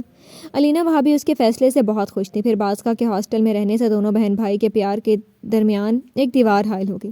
بھابھی چائے بنا کر وہیں لاؤنج میں ہی لے کر آئیں۔ سب نے خاموشی سے چائے پی کے اچانک بازگاہ کی نظر علینا بھابھی کی طرف اٹھی، جو اشارے سے سہیل بھائی کو کچھ کہہ رہی تھی۔ بازگاہ کو کچھ عجیب سا لگا۔ کیا بات ہے بھابھی، کوئی مسئلہ ہے کیا؟ اس نے بالآخر پوچھ لیا۔ نہیں، وہ دراصل تمہارے بھائی صاحب تم سے کچھ کہنا چاہتے ہیں، انہوں نے سہیل بھائی کی طرف اشارہ کر کے اپنی جان چھڑائی، جو کچھ توقف کے بعد گویا ہوئے۔ وہ گڑیا، دراصل مجھے تم سے ضروری بات کرنی تھی۔ تم تو جانتی ہو نا کہ پڑھائی پوری کرنے کے بعد مجھے دبئی میں جاب کی آفر ہوئی تھی، لیکن امی ابو کی اچانک وفات اور تمہارے اکیلا رہ جانے کے خیال سے میں نے وہ آفر ٹھکرا دی تھی۔ لیکن اب تم سمجھدار ہو، خود سوچو بچوں کے اخراجات پورے کرنا، وہ بھی اس مہنگائی کے دور میں، کتنا مشکل ہے۔ دیکھو بازی، قسمت ایک بار پھر سے مجھ پر مہربان ہوئی ہے۔ میری محنت اور اچھے کیریکٹر کو دیکھتے ہوئے کمپنی کی طرف سے مجھے دبئی میں گھر اور جاب کی آفر ہوئی ہے، اور اس بار میں آفر ٹھکرانا نہیں چاہتا، اس لیے میں نے بچوں سمیت دبئی شفٹ ہونے کا فیصلہ کیا۔ بلی تھیلے سے باہر آ چکی تھی تو گویا یہ ضروری بات تھی۔ بازگاہ کے اندر چھناکے سے کچھ ٹوٹا تھا۔ آج اسے اپنے بھائی کی خود غرضانہ سوچ پر بے حد افسوس ہوا، جو صرف اپنے بارے میں سوچ رہا تھا۔ آنکھوں میں بھرتے نمکین پانی کو اس نے بمشکل بہنے سے روکا تھا۔ گڑیا، میرا مطلب ہے تمہیں کوئی اعتراض تو… ارے کیسی باتیں کر رہے ہیں آپ؟ اسے بھلا کیوں اعتراض ہوگا؟ اسے تو بلکہ خوشی ہوگی کہ اس کے بھائی کی ترقی ہو، ہے نا بازگاہ؟ علینا بھابھی نے بڑے شاطرانہ انداز میں اسے تائید چاہی۔ بازگاہ ان کی چالاکی پر کڑ کر رہ گئی۔ وہ خود پر ضبط کرتے ہوئے کھڑی ہو گئی۔ آپ نے ٹھیک کہا بھابھی، مجھے بھلا کیوں خوشی نہیں ہوگی؟ اپنے بھائی کی ترقی پر مجھے بہت خوشی ہے، لیکن بھائی میں نہ چاہتے ہوئے بھی اپنا ذکر اس کے زبان پر آ گیا۔ اس کی ادھوری بات کا مطلب سمجھتے ہوئے سہیل بھائی فوراً اس کے مقابل آئے۔ ارے گڑیا، تو فکر مت کر، ابھی تیرے ماسٹرز کرنے میں 2 سال کا عرصہ ہے۔ جب تک تیری پڑھائی پوری ہوگی تب تک میں بھی وہاں اچھے سے سیٹل ہو جاؤں گا، پھر میں تجھے بھی اپنے پاس بلا لوں گا، میں وعدہ کرتا ہوں۔ اور پھر آفس کی طرف سے مجھے چھٹی بھی ملے گی نا، میں اس عرصے میں تجھ سے ملنے آتا رہوں گا۔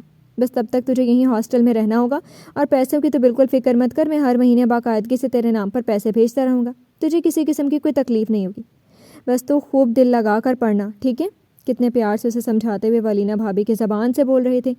وہ کیا کہتی، کہنے کو کچھ رہا ہی نہیں، البتہ آنسوؤں پر اس کا کوئی اختیار نہ تھا جو اس کی گالوں پر بہہ نکلے تھے، جسے اس نے فوراً صاف کیا تھا۔ کب جا رہے ہیں آپ لوگ؟ دل پر پتھر رکھ کر اس نے پوچھا تھا۔ پرسوں صبح 12 بجے کی فلائٹ سے ساری تیاری ہو گئی ہے، گھر بھی کرائے پر دے دیے، پرسوں تجھے ہاسٹل چھوڑنے کے بعد ہی جائیں گے۔ بس تو اپنا ڈھیر سارا خیال رکھنا، اور ہاں، وہاں پہنچتی میں تجھے گھر کا ایڈریس لکھوا دوں گا، تو ہر مہینے مجھے خط ضرور لکھنا، لکھے گی نا؟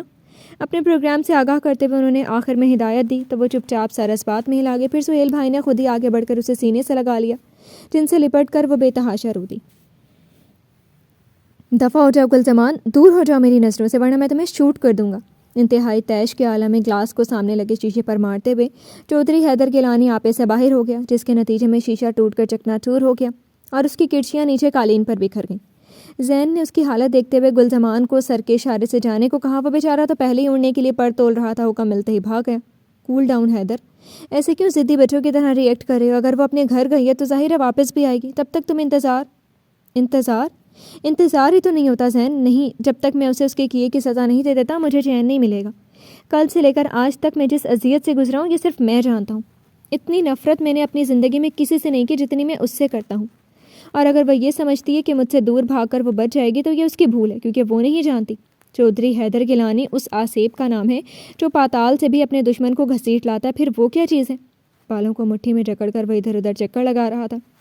ویسے عجیب بات ہے نا یارا، کہتے ہیں جس سے نفرت ہو ہم اس کی شکل بھی دیکھنا پسند نہیں کرتے، لیکن تیری نفرت بھی عجیب ہے کہ اسے دیکھے بنا تجھے ایک پل کو چین نہیں مل رہا۔ تیری یہ حالت دیکھ کر مجھے ایک شعر یاد آ رہا ہے، میں بھول جاؤں اس کو یہ ممکن نہیں رہا، لہو بن کر رگو جاں میں جو اتر سی گئی ہے۔ دونوں ہاتھ سر کے پیچھے باندھ کر صوفے سے ٹیک لگاتے ہوئے اس نے بڑے سٹائل سے شعر پڑھا، ساتھ ہی ٹانگ پر ٹانگ رکھ کر ہلاتے ہوئے اس نے سامنے کھڑے اپنے ضدی، اڑگل اور مغرور دوست کے چہرے کو بغور دیکھا، جہاں ایک سایہ سا کر گزر گیا تھا، محض ایک لمحے کے لیے صحیح، لیکن حیدر اس کی بات سن کر چپ ہو گیا۔ کہنا کیا چاہتے ہو تم؟ اگلے ہی لمحے وہ اپنی جون میں لوٹا، یہی کہ کہیں اس گہری نفرت کے پیچھے گہرا پیار۔ شٹ اپ زین، کیا بکواس ہے یہ سب؟ اس سے پہلے کہ اس کی بات مکمل ہوتی وہ بپھرے شیر کی طرح دھاڑا، میں اسے صرف سبق سکھانا چاہتا ہوں، سمجھے تم؟ تو مشکل خود پر قابو پاتے ہوئے وہ اس کے سامنے ہی صوفے پر بیٹھ گیا۔ اور پھر 2 دن کے بعد وہ وقت بھی آ گیا جب اس کے اپنے اسے خدا کے سہارے چھوڑ کر اس سے بہت دور چلے گئے۔ ہاسٹل آ کر وہ امبر سے لپٹ کر بے تحاشا روئی، دل کا سارا درد آنسوؤں کے ذریعے بہہ نکلا۔ امبر نے اس کا دکھ سمجھتے اسے ڈھیروں تسلیاں دی، وہ خود بھی اسے سنبھالتے رونے لگی۔ ارے پگلی، تو پریشان کیوں ہوتی ہے؟ بھائی نہ صحیح میں ہوں نا تیری بہن، میں تجھے کبھی ان کی یاد نہیں آنے دوں گی، اور اب میں ہر ویکنڈ پر گھر بھی نہیں جاؤں گی، میں یہی رہوں گی تمہارے ساتھ، آخر یہ ہاسٹل بھی تو ہمارا گھر ہی ہے نا۔ اور اگر تمہیں گھر کی بہت زیادہ یاد آئے گی تو تم میرے ساتھ میرے گھر چلنا، دیکھنا میری ممی پاپا کو تمہارے جانے سے بہت بڑی خوشی ہوگی۔ اب پلیز باز کا رونا بند کرو۔ امبر اس کے آنسو پہنچتی ہوئی اسے بہلانے لگی، وہ بھی جیسے رو رو کر تھک چکی تھی، فوراً چپ ہو گئی۔ پھر امبر اسے ادھر ادھر کے چٹکلے سنانے لگی، جس پر وہ ہلکے سے مسکرا دی۔ اس نے بھی سوچ لیا تھا کہ واقعی اب یہ ہاسٹل ہی اس کا گھر ہے اور یہاں کے مکین ہی اس کے ہیں، پھر بھلا رونے کا سے کیا فائدہ؟ سن لے او مورے سجن، لاگے تم سے من کی لگن، جب سے ماہر نینا لی ہیں عشقاں دیاں انگڑائیاں، تب سے مول لی ہیں دل نے ماہر رسوائیاں، برسوں کی جدائیوں سنگ بھڑکی ہے من میں لگن، لگی تم سے من کی لگن۔ ارے ابھی تک تم تیار نہیں ہوئی؟ کالج نہیں جانا کیا؟ امبر واش روم سے ہو کر آئی تو اسے ہنوز ڈائری تھامے دیکھ کر پوچھا۔ نہیں، مجھے کیمسٹری پریکٹیکل کی نوٹ بک لانی ہے اور کل میرا ٹیسٹ بھی ہے، اس کی بھی تیاری کرنی ہے، اس لیے آج اپنا چھٹی مارنے کا پروگرام ہے۔ ڈائری سینے سے لگا کر بستر پر دراز ہوتے ہوئے بازغہ نے بڑے ریلیکس انداز میں کہا۔ اکیلی جاؤ گی؟ اجازت مل گئی کیا؟ بالوں میں کنگھی کرتے ہوئے اس نے بجلے دوسرا سوال کیا۔ بس قریب بک شاپ تک جانے کی اجازت ملی، اور ویسے بھی میڈم تم کون سا میرے لیے اپنا امپورٹنٹ لیکچر چھوڑ دو گی، اس لیے چاروں ناچار اکیلے ہی جانا پڑے گا۔ بازغہ جانتی تھی کہ وہ اپنے لیکچر کو کل رات سے تیار کر رہی تھی، اس لیے اسے مجبور نہیں کیا۔ آئی ایم سوری بازغہ، میں ضرور چلتی، پر یار یہ لیکچر واقعی مشکل ہے، اگر اٹینڈ نہیں کیا تو میرے تو سر سے یہ ٹاپک گزر جائے گا۔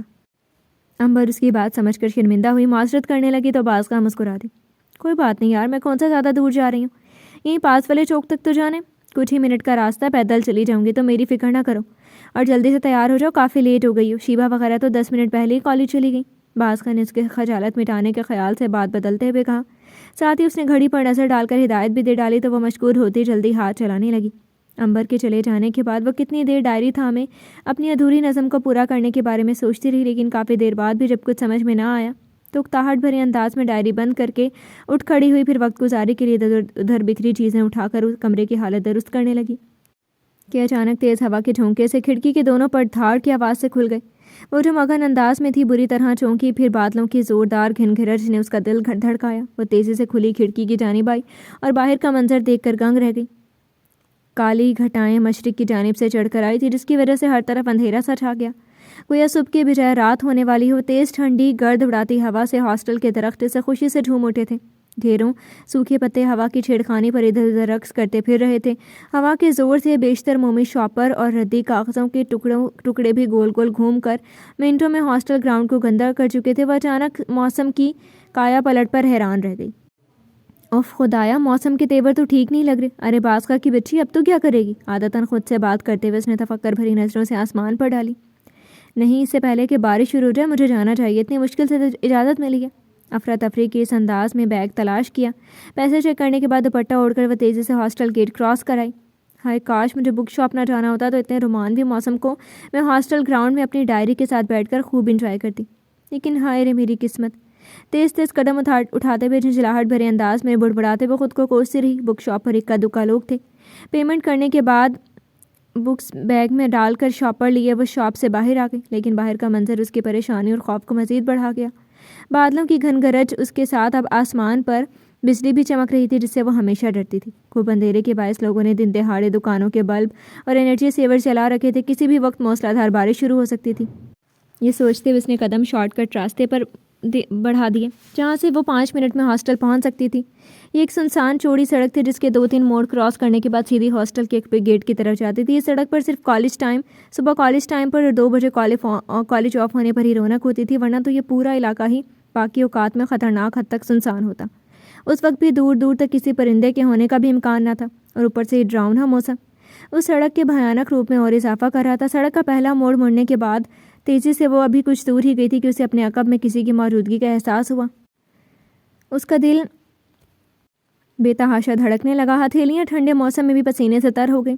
وہ درود شریف کا ویٹ کرتے ہوئے اس نے جیسے ہی گردن موڑ کر دیکھا، اس کا دل خوف کے مارے حلق میں آ گیا۔ اس سے کچھ ہی قدم پر چھوٹی سفید وین کھڑی تھی جس کی فرنٹ سیٹ پر ایک ہٹا کٹا سیاہ رنگ کا آدمی بیٹھا تھا، جس کی بڑی بڑی گنڈوں جیسی مونچھیں تھیں، آنکھوں پر سیاہ چشمہ چڑھا رکھا تھا، چہرے پر حد درجہ سختی اور کرختگی لیے وہ اسے ہی گھور رہا تھا۔ بازگاہ کو وہ شخص اپنے حلیے کے باعث آدمی کم بلکہ کوئی بھیانک دیو یا وحشی جلاد لگا۔ اسے کسی گڑبڑ کا احساس ہوا۔ رخ پھیر کر تیز تیز قدم اٹھاتے ہوئے وہ تقریباً بھاگنے لگی، اس سے پہلے کہ وہ منظر سے غائب ہو جاتی۔ سڑک کے نکڑ پر وہی وین تیزی سے آگے آ کر ایک جھٹکے سے رکی، اس سے قبل کہ وہ کوئی واویلا مچاتی۔ وین کی پچھلے جانب کا دروازہ کھلا جس سے 2 نقاب پوش باہر نکلے، جنہوں نے لمحوں میں اسے جکڑ لیا۔ اس کے ہاتھ سے ساری چیزیں زمین پر گر گئیں۔ بادل ایک بار پھر زور سے گرجے۔ ان میں سے ایک آدمی نے اس کی آنکھوں پر سیاہ پٹی باندھی اور اس کے بازوؤں کو بھی باندھ دیا، پھر اسے اندر وین میں دھکیلا، جبکہ دوسرے نے اس کے منہ پر ہاتھ رکھا تھا۔ دروازہ بند ہوتے ہی وین طوفان کی تیزی سے آگے بڑھ گئی۔ اسے ہوش کی حالت میں ہی ایک نامعلوم جگہ پر پہنچانے کے بعد وہ لوگ بنا کوئی نقصان پہنچائے چلے گئے۔ وہ چیختی رہی، چلاتی رہی کہ اسے یہاں کس مقصد کے لیے لایا گیا ہے، آخر کون لوگ ہیں وہ اور اس سے کیا چاہتے ہیں، لیکن انہوں نے کوئی جواب دیے بنا اسے یہاں تنہا چھوڑ دیا اور خود بڑے آہنی گیٹ کو کراس کر گئے۔ وہ تیزی سے ان کی جانب لپکی، لیکن تب تک گیٹ باہر سے لاک ہو چکا تھا۔ دروازہ کھولو پلیز، دروازہ کھولو، کیوں لائے ہو مجھے یہاں، کیا چاہتے ہو؟ بے تحاشا روتے ہوئے اس نے گیٹ کو پیٹنا شروع کر دیا، لیکن جواب نہ داد۔ کتنی ہی دیر وہ کوشش کرتی رہی کہ شاید کوئی، لیکن وہاں کوئی نہیں تھا جو اس کی آواز سنتا تھا۔ کھار کر اپنی بے بسی پر آنسو بہاتی وہ گیٹ کے سہارے بیٹھتی چلی گئی۔ سانسیں اتھل پتھل ہو رہی تھیں، آنسو گالوں کو بھگو کر قمیض میں جذب ہونے لگے۔ تھر تھر کانپتی، سر کو دونوں ہاتھوں میں مضبوطی سے جکڑ کر روتی ہوئی وہ چند ہی لمحوں میں ادموئی ہو گئی تھی۔ چاہ کر بھی اسے اس کارروائی کا مقصد سمجھ میں نہ آیا۔ دماغ پر کوڑے برساتی سوچ کو بار بار جھنجھوڑنے کے باوجود وہ یہ جاننے سے لا علم رہی تھی کہ اسے اس کس ناکردہ گناہ کی سزا مل رہی ہے۔ جو کچھ اس کے ساتھ ہوا وہ اس کی سمجھ سے باہر تھا۔ دونوں ہاتھوں کو گود میں گرا کر اس نے آنکھیں بند کر لی، لمبے لمبے سانس لے کر وہ گیٹ سے اچانک ٹیک لگائے اپنے حواس بحال کرنے لگی۔ پھر اچانک تیز ہوا کا طوفانی جھونکا اس کے بدن سے ٹکرایا، جس کے نتیجے میں شانوں پر وہ مشکل ٹکا دوپٹہ ڈھلک کر گود میں آ گرا اور لمبے بالوں کی سیاہ لٹوں نے اس کے چہرے کو ڈھانپ لیا۔ ہوا کی تیزی سے اس پرسکون ماحول میں ایک عجیب سنسناہٹ سی پھیلا دی، جسے محسوس کرتے ہوئے اس نے ایک جھٹکے سے آنکھیں کھولی اور پہلی بار نظر بھر کر اس جگہ کو دیکھا جہاں اسے لا کر پٹخا گیا تھا۔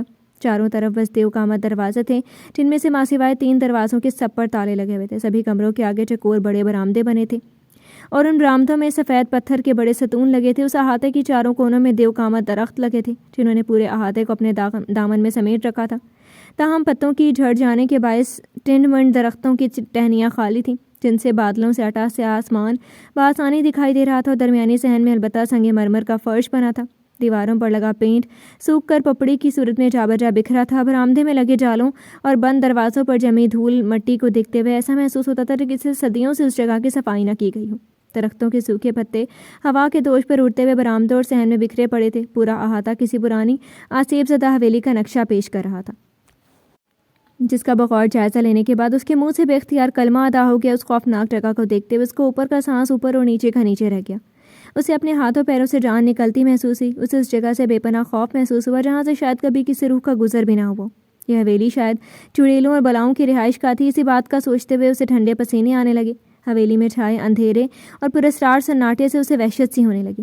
وہ اس ماحول سے بے حد خوفزدہ ہو گئی۔ دوپٹہ شانوں پر درست کر کے خود میں ہمت پیدا کرتی وہ کھڑی ہوئی اور ایک بار پھر زور زور سے دروازہ پیٹنا شروع کر دیا۔ خدا کے لیے دروازہ کھولو، مجھے باہر نکالو، کوئی تو میری مدد کرو۔ اس نے ایک بار پھر سے چیخ و پکار شروع کر دی، البتہ اس کی اپنی آواز دیواروں سے ٹکرا کر ہر بار واپس لوٹ آتی۔ مجھ پر رحم کھاؤ، مجھے بچاؤ پلیز، کوئی ہے؟ دروازے سے سر ٹکا کر وہ بلند آواز سے چلائی، میں ہوں نا تمہارا دوست، ہمدرد، تمہارا اپنا۔ ایک شناسا بھاری مردانہ آواز سے سر اٹھا کر اپنی سماعتوں کی صداقت پر غور کیا، جیسے یہ اس کا وہم ہو۔ تم ہو، میں ہوں، پھر کسی تیسرے کی کیا ضرورت ہے سویٹ ہارٹ؟ پھر سے وہی بے تکلفانہ آواز اس کے کانوں سے ٹکرائی تو اسے یقین ہو گیا یہ اس کا وہم نہیں ہے۔ اپنے پیچھے کسی دوسرے کی موجودگی محسوس کرتی وہ ایک جھٹکے سے مڑی، لیکن سامنے کھڑے شخص پر نظر پڑتے ہی وہ پتھر کی مورت بن گئی۔ اسے اپنی آنکھوں پر یقین نہ آیا۔ جو چہرہ تو وہ لمحوں میں پہچان سکتی تھی، جسے کئی بار اس نے غیر ارادی طور پر سوچا تھا، جس کی یاد نے بارہا اس کی سوچ کے دریچوں پر دستک دی تھی، جن مخمور نشیلی آنکھوں نے اسے کئی راتیں سکون سے سونے نہیں دیا، جو اسے اپنے عقب میں اپنا پیچھا کرتی محسوس ہوئی، وہ جو مشکل نیند کی آغوش میں پہلا قدم رکھتی کہ اس کا مردانہ وجاہت سے بھرپور پرکشش سراپا جان بوجھ کر اس کے خوابوں میں اتر آتا۔ یہی وجود تو اسے کی لامت ناہی سوچوں کا مرکز تھا، جس سے چاہ کر بھی وہ پیچھا نہیں چھڑا پائی تھی۔ صدیوں جیسے لمبے عرصے کے بعد وہ آج دوبارہ دیکھ رہی تھی اسے، جس کی بارہا دوسری بار دیکھنے کی شدید ترین باقی خواہشیں من میں رہیں، جنہیں وہ جھوٹی دلیلیں دے کر چپ کرواتی اور من میں ہی دباتی رہی۔ اور اب وہی انسان اس کی اپنی مکمل سحر انگیز شخصیت سمیت اس کے سامنے تھا۔ نہ جانے کیوں آج اس کا روپ کچھ اور تھا۔ تو تم؟ باسکو کو اپنی آواز کسی گہرے کنویں سے آتی محسوس ہوئی۔ جی ہاں، میں یعنی چودھری حیدر گیلانی۔ بلو جیکٹ کو بائیں ہاتھ سے کندھے پر لٹکا کر بایاں ہاتھ جینس کی پاکٹ پینٹ میں ڈالے اسکائی بلو ٹی شرٹ میں بے حد حسین دکھتا وہ شخص ہونٹوں پر مسکراہٹ سے جائے خمار آلود آنکھوں سے اسے ہی دیکھ رہا تھا۔ یہاں تمہیں کوئی تکلیف تو نہیں ہوئی؟ ویسے میں نے گلزمان کو سخت ہدایت دی تھی کہ تمہیں بحفاظت یہاں پہنچائے۔ دروازے سے ٹیک لگا کر وہ پھر سے گویا ہوا، لیکن اس کی بات سن کر بت بنی باسکا کے قدموں تلے سے زمین سے رک گئی۔ کیا مطلب وہ تم ہو جس نے مجھے؟ بات ادھوری چھوڑ کر چہرے پر آئی لٹوں کو پیچھے ہٹاتے ہوئے اس نے بے یقینی سے پوچھا۔ ہاں، میں نہیں تمہیں اغوا کرائے۔ بائی دی وے، تمہیں یہ حرکت کیسی لگی؟ اچھی ہے نا؟ 2 قدم آگے آ کر اس نے ایسے دریافت کیا جیسے دونوں ایک دوسرے کو پہلے سے جانتے ہوں، تاہم اپنے اغوا ہونے کی خبر سن کر اس کے قدم لڑکھڑائے۔ اغوا، اغوا، اغوا۔ اسے اپنے آس پاس صرف ایک ہی لفظ کی باز کش سنائی تھی، جس سے پہلے کہ وہ ٹکرا کر گرتی اس نے پھر سے وہی آواز سنی۔ بہت جلد میں یہاں ایک گیسٹ ہاؤس بناؤں گا، لیکن اس سے پہلے اس جگہ کو یادگار بنانا چاہتا ہوں۔ پتہ ہے آج موسم بہت رومانٹک ہے اور میرا موڈ بھی، اور یہ جگہ تو بالکل میرے ٹیسٹ کے مطابق ہے۔ ایسے دل فریب موسم میں اتنی پرلطف جگہ پر تمہارا ساتھ ہو تو چودھری حیدر گیلانی ایسے قیامت خیز لمحوں کو ہاتھ سے جانے نہیں دیتا۔ بھائی کچھ نظر کرم کرنے کا حق تو بنتا ہے، ورنہ بے ادبی ہوگی اس موسم کی، ہے نا؟ کندھے پر رکھی جیکٹ کو وہیں پھینک کر درمیانی فاصلہ چند قدموں میں سمیٹتا وہ اس کے بالکل قریب آ گیا۔ انداز تخاطب بھی ایسا تھا کہ وہ بری طرح چونکی بازوؤں میں جھولتے دوپٹے کو فوراً سر پر اوڑھ لیا، تاہم ہوا کے دوش پر بکھری لٹیں پھر سے اس کے چہرے پر تھرکنے لگی۔ کپکپاتے ہونٹ اور لرزتی پلکوں کے بیچ وہ ہاتھوں کی شکنجے میں دوپٹے کو مضبوطی سے جکڑے وہ خود میں ایسی معصومیت سمیٹی ہوئی تھی کہ اس چٹان صفت بندے کو بھی اپنے دل پر قابو رکھنا مشکل ہو گیا۔ وہ مزید ایک قدم کا فاصلہ سمیٹ کر آگے آیا جبکہ باز کا ایک جھٹکے سے کرنٹ کھا کر پیچھے ہوتے ہوئے گیٹ سے جا لگی۔ اس کے اس طرح بدکنے پر حیدر شوخی سے مسکراتا آگے بڑھا، دائیں ہاتھ کو اس کے چہرے کے قریب گیٹ پر ٹکا کر دوسرا ہاتھ جینس کی پینٹ میں ڈالے وہ سر سے لے کر پاؤں تک اسے گہری نظروں سے دیکھ رہا تھا، جبکہ باز کا خواب سے بھرا دل پسلیاں توڑ کر باہر نکلنے کو بےتاب تھا۔ پسینے کے قطرے شبنم کی مانند اس کی پیشانی پر ٹھہر گئے۔ ویسے ایک بات تمہیں ماننی پڑے گی باز کا کہ تم ہو بے حد حسین، ایسی تو چودھری حیدر گیلانی بے قرار نہیں ہوا تمہاری جھلک دیکھنے کو۔ اور دیکھو دل کی پیاس بجھی بھی تو اس طرح کی ساری تشنگی دور ہو گئی۔ اس کی پیشانی پر چپکی سیاہ لٹ کو ملائمت سے پیچھے ہٹا کر مخمور انداز میں کہتے ہوئے اسے لرزا کر رکھ دیا۔ وہ اس کے اتنے قریب تھا کہ اس کی گرم سانسوں کی تپش باسکا کے چہرے کو دہکانے لگی۔ اس نے چہرے کا رخ دوسری جانب کر لیا، نفرت کی آخری حدوں کو چھوتی وہ سختی سے دونوں آنکھیں میچ گئی۔ حیدر سینے پر ہاتھ باندھے اس کے چہرے کی یخلک بدلتی رنگت دیکھ کر مسکرایا۔ کیا واقعی یہ چہرہ میرے لیے خاص ہے؟ اپنی خود ساختہ سوچ سے وہ کچھ پل کو حیران ہوا، لیکن اگلے ہی لمحے سر جھٹک کر اس کے سابقہ رد عمل پر غور کیا۔ کیا چاہتے ہو تم؟ اتنے عرصے میں پہلی بار اس نے لب کو شائع کی، خواب سے لڑکھڑاتا لہجہ حیدر کے اندر تک طمانینت بن کر اتر گیا۔ ابھی پتہ چل جائے گا، اتنی جلدی کیا ہے؟ اس کے دائیں بائیں ہاتھ رکھ کر کہتا ہوا اسے بغور دیکھنے لگا۔ بازخان نے اسے ایک زوردار دھکا دے کر خود سے دور کیا، وہ اس جھٹکے کے لیے قطعی تیار نہ تھا، اس لیے لڑکھڑاتا ہوا پیچھے دہانے ستون سے ٹکرایا۔ بازخان کی اس درجہ جرأت پر وہ پل بھر میں ہی سیخ پا ہو گیا۔ خبردار گھٹیا انسان، اب میرے قریب آنے کی کوشش مت کرنا، ورنہ کیا کر لو گے تم؟ ہاں بولو۔ غصے پر قابو پاتے ہوئے اس کی بات اچک کر لے گیا، ورنہ میں چلا کر پوری دنیا کو اکٹھا کر لوں گی۔ چلتی سانسوں کے درمیان وہ مشکل جرأت پیدا کرتے ہوئے چیخی، تم لڑکیاں اور کر بھی کیا سکتی ہو سوائے رونے اور شور مچانے کی؟ اینی وے سے پہلے کہ میں اپنا پروگرام شروع کروں تم اپنی سے کوشش کر کے دیکھ لو۔ چلاؤ لیکن پلیز ذرا آہستہ، کیونکہ مجھے شور سے نفرت ہے، لیکن تمہیں یہ موقع دے رہا ہوں۔ شاباش چلاؤ، شاید کوئی تمہاری مدد کو آ جائے۔ جینس کی پینٹ میں ہاتھ ڈال کر گہری سنجیدگی سے مکمل رعایت دیتا وہ اسے مزید خوفزدہ کر گیا۔ وہ ایک بار پھر گیٹ کی طرف پلٹی، پاگلوں کی طرح گیٹ پیٹنا شروع کر دیا، لیکن وہاں کوئی نہیں تھا جو اس کی آواز سنتا۔ پھر ہارے ہوئے جواری کی طرح اس نے بے بسی سے اس شخص کو دیکھا جو غیر ارادی طور پر ہی اس کے دل میں کانچ کے محل کا مکین بن گیا تھا، لیکن آج اس شخص کی گھٹیا حرکت کے باعث وہ کانچ کا محل ٹوٹ کر کرچی ہو گیا تھا۔ اس نے دھندلائی آنکھوں سے سامنے کھڑے بظاہر وجاہت کے مجسم پیکر کو دیکھا۔ بازخا اسے یوں طمانینت سے کھڑا دیکھ کر ہار مان گئی۔ وہ جان گئی تھی کہ اس برفیلی چٹان کے سامنے وہ کچھ نہیں کر پائے گی، اس لیے اکڑ دکھانے کا کوئی فائدہ نہیں۔ چنانچہ مفاہمت کا راستہ اپناتے ہوئے اس نے ہتھیار ڈال دیے۔ وہ بھاگتی ہوئی اس کی جانب لپکی اور پاؤں میں ڈھیر ہو گئی۔ مجھے جانے دو پلیز، دیکھو میں ہاتھ جوڑتی ہوں، تمہارے پاؤں پڑتی ہوں، خدا کا واسطہ میرے ساتھ ایسا کچھ مت کرنا۔ میں اس دن کی بدتمیزی پر تم سے معافی مانگتی ہوں، جو کچھ ہوا اسے بھول کر مجھے معاف کر دو، مجھے جانے دو پلیز، خدا کے لیے مجھے جانے دو۔ اس کے بوٹوں کو تھامے وہ باقاعدہ التجاؤں پر اتر آئی۔ اسے اپنے قدموں میں تڑپتا گڑ گڑاتا دیکھ کر حیدر ایک منٹ کے لیے گڑبڑا گیا۔ ارے یہ نازک حسین ہاتھ یوں معافی مانگنے کے لیے تو نہیں بنے۔ اوکے ریلیکس ہو جاؤ، کول ڈاؤن، تم واپس جانا چاہتی ہو نا؟ ٹھیک ہے، لیکن پہلے رونا بند کرو پلیز۔ وہ اس کے دونوں جڑے ہوئے ہاتھوں کو تھامے بڑی لگاوٹ سے کہہ رہا تھا، ساتھ ہی اس کے آنسو بھی صاف کیے۔ بعض کا اس گرگٹ کی طرح رنگ بدلنے والے انسان کے رویے پر ششدر رہ گئی۔ مین پرابلم یہ ہے کہ یہ گیٹ باہر سے لاکڈ ہے، اس لیے کھل نہیں سکتا۔ تم ایک کام کرو، اس دروازے سے چلی جاؤ، وہ باہر کی طرف ہی کھلتا ہے، میں بھی وہیں سے آیا ہوں، جاؤ شاباش۔ بائیں سائڈ پر کھلے دروازے کی طرف اشارہ کرتے ہوئے وہ اسے بڑی سہولت سے باہر جانے کی اجازت دے رہا تھا۔ کسی گڑبڑ کے احساس کے تحت بازگاہ کا ماتھا ٹھنکا، لیکن پھر اس کے بار بار اکسانے پر وہ کھڑی ہو گئی، کیونکہ اس وقت اس کی حالت ایک ایسے پنچھی کی مانند تھی جو برسوں سے پنجرے میں قید ہو کر ایک جھٹکے سے اپنی آزادی کی خبر سن کر ہی خوشی سے جھوم اٹھا۔ وہ دیر کیے بنا دیوانوں کی طرح اس کھلے دروازے میں داخل ہو گئی۔ وسیع کمرے کے آخر کے کونے میں بھی ایک دروازہ تھا۔ اس نے جلدی سے لپک کر دروازہ کھولا اور ایک وسیع لمبی راہداری میں داخل ہو گئے جہاں خطرناک حد تک سناٹا تھا۔ تیزی سے دوڑتی ہوئی وہ راہداری عبور کرتی اس نے ملحقہ صحن میں آ گئی، جس کے آخری سرے پر بند دروازے کی کنڈی لگی تھی اور نیچے تالا لٹک رہا تھا۔ اس کا دل سرشاری سے جھوم اٹھا تو گویا اس کے آزادی میں محض چند قدم کا ہی فاصلہ تھا۔ یہ سوچتے ہوئے وہ پاگلوں کی طرح بھاگتی ہوئی اس جانب آئی۔ کنڈی کھول کر اس نے جیسے ہی قدم باہر نکالا، اسے حیرت و صدمے کا شدید جھٹکا لگا۔ سامنے ہی وہ ستون سے ٹیک لگائے بیٹھا تھا، دل پھٹنے لگا۔ اس نے مکمل گھومتے ہوئے اس جگہ کو بغور دیکھا۔ اسی پل اسے لگا کہ آسمان پھٹ گیا ہو اور زوردار بجلی اس پر گری ہو، جس سے اس کا پورا بدن جھلس گیا تھا۔ وہ برف کی طرح منجمد ہو گئی، جسم کا سارا لہو جیسے کسی نے نچوڑ لیا ہو۔ وہ گھوم پھر کر اسی جگہ پر واپس آ گئی تھی جہاں سے بھاگی تھی۔ یہ سوچ کر ہی اس کے پورے جسم پر لرزہ سا طاری ہو گیا، جبکہ دوسری جانب وہ اس کے معصوم دلی جذبات و کیفیات سے یکسر لا تعلق ہو کر اٹھا۔ پھر اس کے سفید چہرے کو دیکھ کر زوردار قہقہا مار کر ہنسا، پھر ہنستا ہی چلا گیا، گویا وہ اپنے گہرے مقصود پانے پر خوشی سے پاگل ہو گیا ہو۔ بازخا کے اندر چھناکے سے کچھ ٹوٹ گیا۔ وہ جو اپنی زندگی کے سب سے نازک موڑ پر کھڑی تھی، تو یہ بے رحم شخص کیسے اس کے ساتھ گیم کھیل رہا تھا؟ اس کا وجود خاکستر ہو گیا۔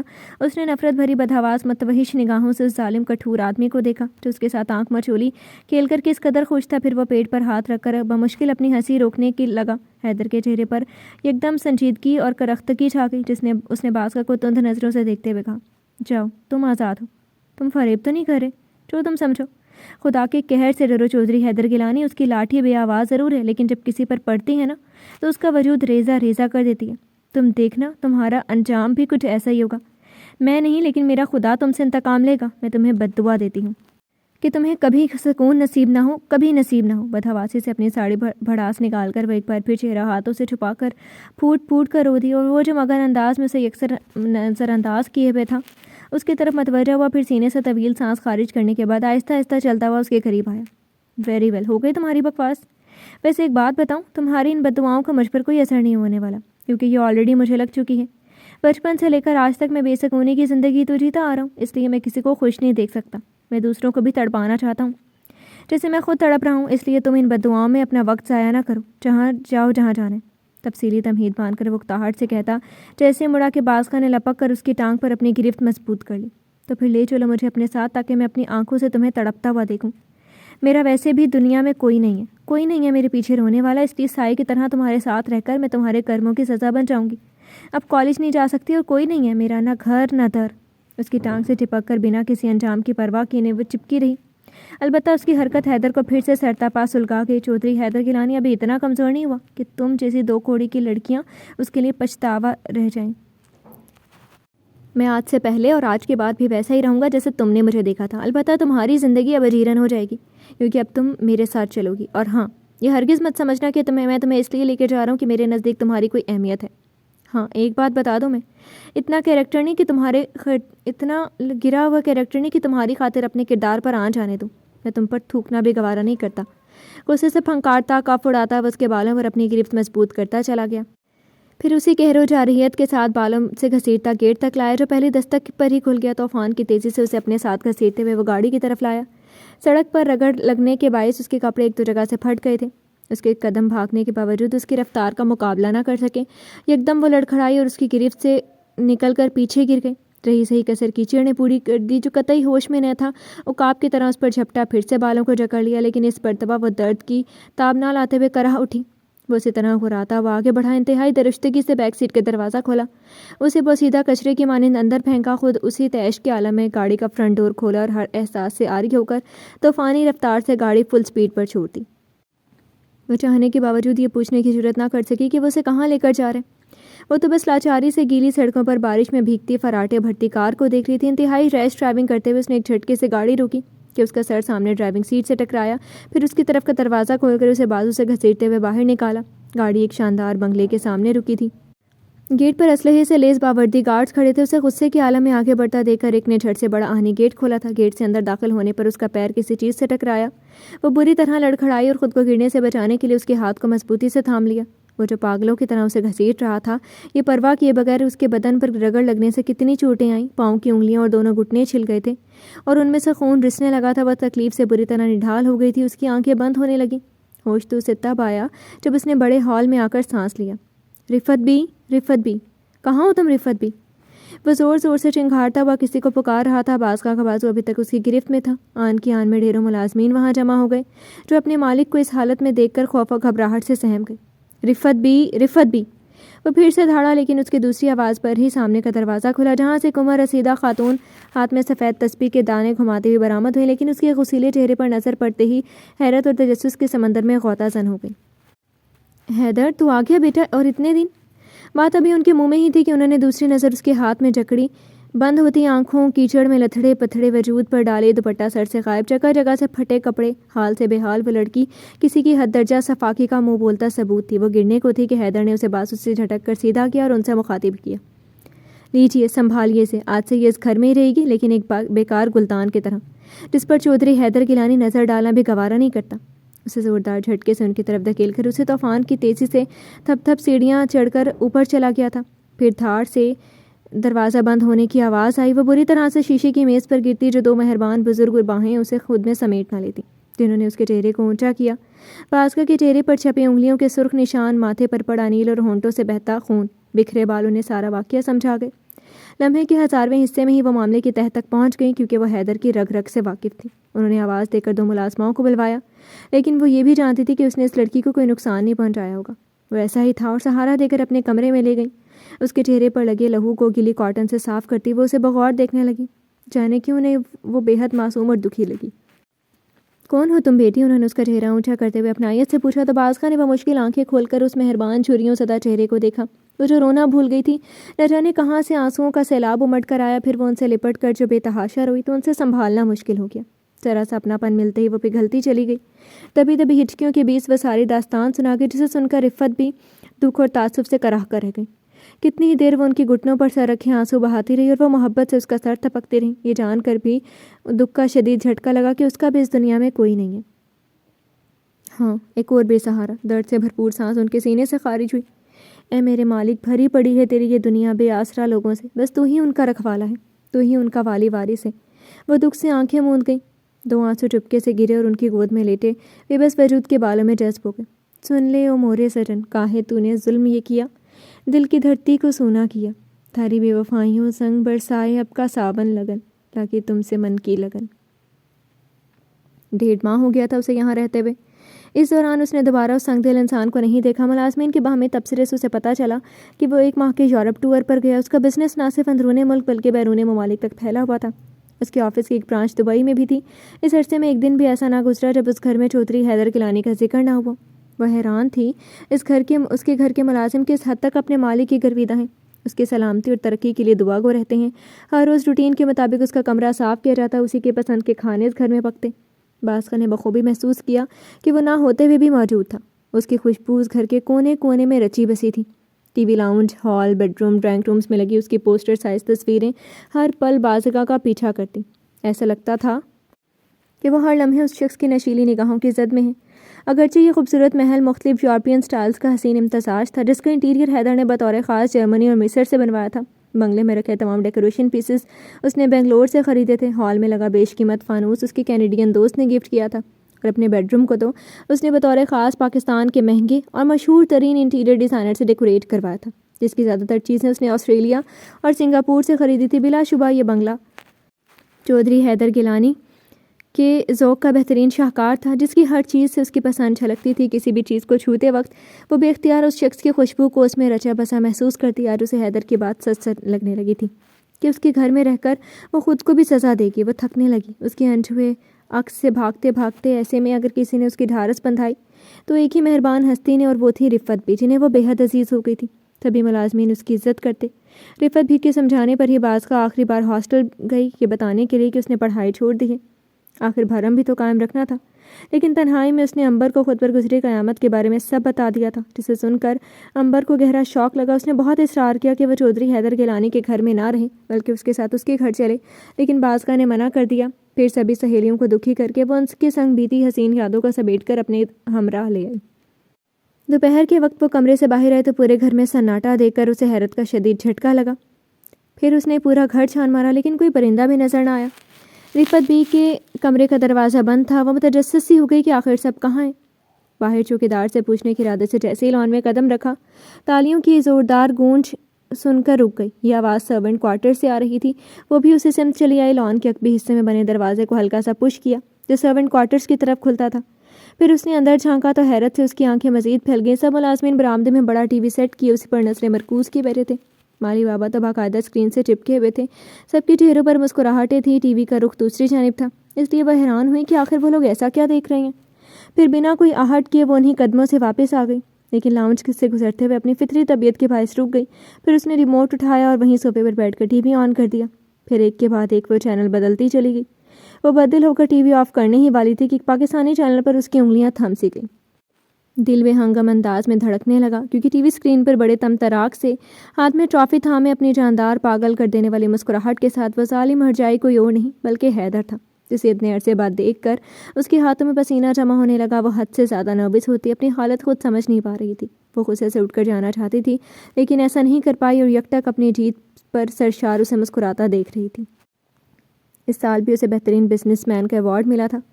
شاید یہ شخص جیتنے کے ہی قابل ہے، تبھی تو اپنی سوچ پر اسے غصہ بھی آیا اور حیرت بھی ہوئی. وہ اتنی محف تھی کہ رفت بی کے قریب بیٹھنے کا بھی اسے پتہ نہ چلا. ہوش تو تب آیا جب وہ تالیوں کی گونج میں انگریز عورت سے ہاتھ ملاتا اسٹیج سے اتر گیا اور بازخان نے ٹی وی آف کرنے کے بعد ریموٹ رکھ کر رخ بدلا، لیکن بے حد قریب بیٹھی رفت بی کو اپنی طرف دیکھتا پا کر گڑبڑا گئی. پھر انہوں نے مسکراتے ہوئے اس کا ہاتھ تھام لیا. چاہنے لگی ہو حیدر کو؟ سوال اچانک تھا. وہ بری طرح چونکی، پھر سر جھکا گئی. تمہارا قصور نہیں ہے، وہ ہے ہی ایسا. نہ جانے ایسی کون سی کشش ہے اس میں کہ بے اختیار اس پر پیار آ جاتا ہے. اپنی حد درجہ بے رخی اور سخت طبیعت کے باوجود سب کو عزیز ہے. وہ خلا میں دیکھتی ہیں بڑی فراخ دلی سے اس کی خامیوں پر پردہ ڈال گئی. تاہم ان کی بات پر بازقہ کے دل کو ٹھیس پہنچی. اس نے عجیب جتانے والی نظروں سے رفت بی کو دیکھا تو وہ شرمندہ ہو گئی. معاف کرنا بیٹی، شاید تم سمجھو کہ میں اس کی وکالت کر رہی ہوں. دیکھو بیٹی، میں یہ تو نہیں کہتی حیدر نے جو کچھ تمہارے ساتھ کیا وہ ٹھیک تھا. اس نے جو کیا وہ قطعی جائز نہیں. اگر اسلامی اور قانونی نقطۂ نظر سے دیکھا جائے تو انصاف کا یہی تقاضا ہے کہ اسے کڑی سے کڑی سزا ملنی چاہیے. لیکن ایک بات میں ضرور کہنا چاہوں گی کہ اس نے جو کچھ بھی کیا غصے اور جنون میں کیا. بچپن سے اسے جیسا ماحول ملا، جس طرح اس کی پرورش ہوئی، اس نے حیدر کو حد درجہ شدت پسند بنا دیا. غصے میں تو وہ میری بھی نہیں سنتے. اور ماحول؟ کیسا ماحول؟ میں جاننا چاہتی ہوں رفت بھی. ایسا کیا ہوا اس کے ساتھ جس نے اسے انسانیت اور حیوانیت کا فرق ہی بھلا دیا؟ جانے کے اس احساس کے تحت وہ انہیں ٹوک گئی. اسے لگا شاید یہی موقع ہے اس شخص کے کڑواہٹ کے پیچھے چھپے راز کو جاننے کا. رفت بھی نے ایک طویل سانس خارج کی. زیادہ تو نہیں جانتی اور نہ ہی حیدر اس بارے میں کچھ بھی سننا یا بتانا پسند کرتا ہے، لیکن مجھے بھی یاد ہے وہ 16 دسمبر کی رات تھی جب حیدر بکھرا ٹوٹا مایوس سا گھر لوٹا تھا. پھر میری گود میں سر رکھ کر وہ اپنے اندر کا سارا دکھ باہر لے آیا تھا. حیدر نے پیدا ہوتے ہی ماں کو کھو دیا. باپ نشہ کرتا تھا. اس کا بچپن عام بچوں سے مختلف. نشے کی عادی باپ. 7 سال کی کم سن عمر میں اس کا باپ بھی چل بسا. خاندان میں اور کوئی تھا نہیں یا اسے نہیں معلوم تھا. تاہم وہ معصوم بچہ بھری پوری دنیا میں اکیلا رہ گیا. پڑوس کی خالہ اسے اپنے گھر لے جس کے خود بچے تھے. اس کا شوہر بھی اسے مارتا تھا. حیدر بچپن سے ہی بے حد حسین تھا، لیکن جس جگہ وہ تھا وہاں اس کے حسن کو سراہنے والا کوئی نہ تھا. محض 3 وقت کا کھانا کھانے کے لیے وہ دن بھر روتا سہما بچہ ہوٹل پر ایک میز سے دوسرے میز تک چکراتا پھرتا. شرابی اسے دھتکارتے، ذلیل کرتے، پان چبا کر اس کے منہ پر تھوکتے. پھٹے پرانے بسیدہ کپڑے میں ملبوس ننھا حیدر سسکتا بلکتا رہتا. پھر قسمت کو رحم آیا تو کس طرح کہ وہ ایک کھائی سے نکل کر دوسرے کنویں میں جا گرا. ایک دن اس ہوٹل پر ایک رئیس آدمی کی آمد ہوئی. وہ جوہر شناس تھا. اس جوہری نے شاید ہیرے کی پہچان کی تھی کہ وہ حیدر کو اپنے ساتھ لے گیا. حیدر کو پڑھنے لکھنے کا بے حد شوق تھا.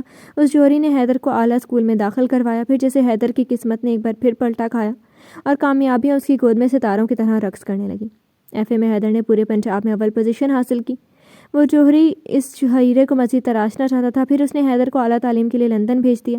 کچھ ہی عرصے بعد وہ خود بھی وہیں شفٹ ہو گیا. اپنے مقصد کی تکمیل کے لیے اس نے حیدر کو پڑھائی کے ساتھ اپنے بزنس میں لگایا. دیکھتے ہی دیکھتے حیدر گناہوں کے کالے سمندر میں ڈوب گیا. کلبوں میں جانا، جوا کھیلنا اس کی زندگی کا معمول بن گیا. دن بدن اس کے حسن اور وجاہت میں اضافہ ہوتا چلا گیا، جس کی بنا پر وہ ہر لڑکی کا منظور نظر ٹھہرا اور یوں وجود اذان اس کی ضرورت بنتا چلا گیا. حسین تو وہ تھا ہی، تاہم اپنی قابلیت اور ذہانت کے بلبوتے پر اس نے اس جوہری کے بزنس کو 4 چاند لگا دیے. پھر حیدر سمگلنگ کی دنیا کا بے تاج بادشاہ بن گیا. وہ مٹی میں بھی ہاتھ ڈالتا تو وہ سونا بن جاتی. اس کی قسمت کا ستارہ عروج پر تھا. اور پھر ترقی کی اسی چکا چوند میں وہ اپنا درد بھرا بچپن، اپنی محرومیاں، یہاں تک کہ انسانیت کو بھی فراموش کرتا چلا گیا.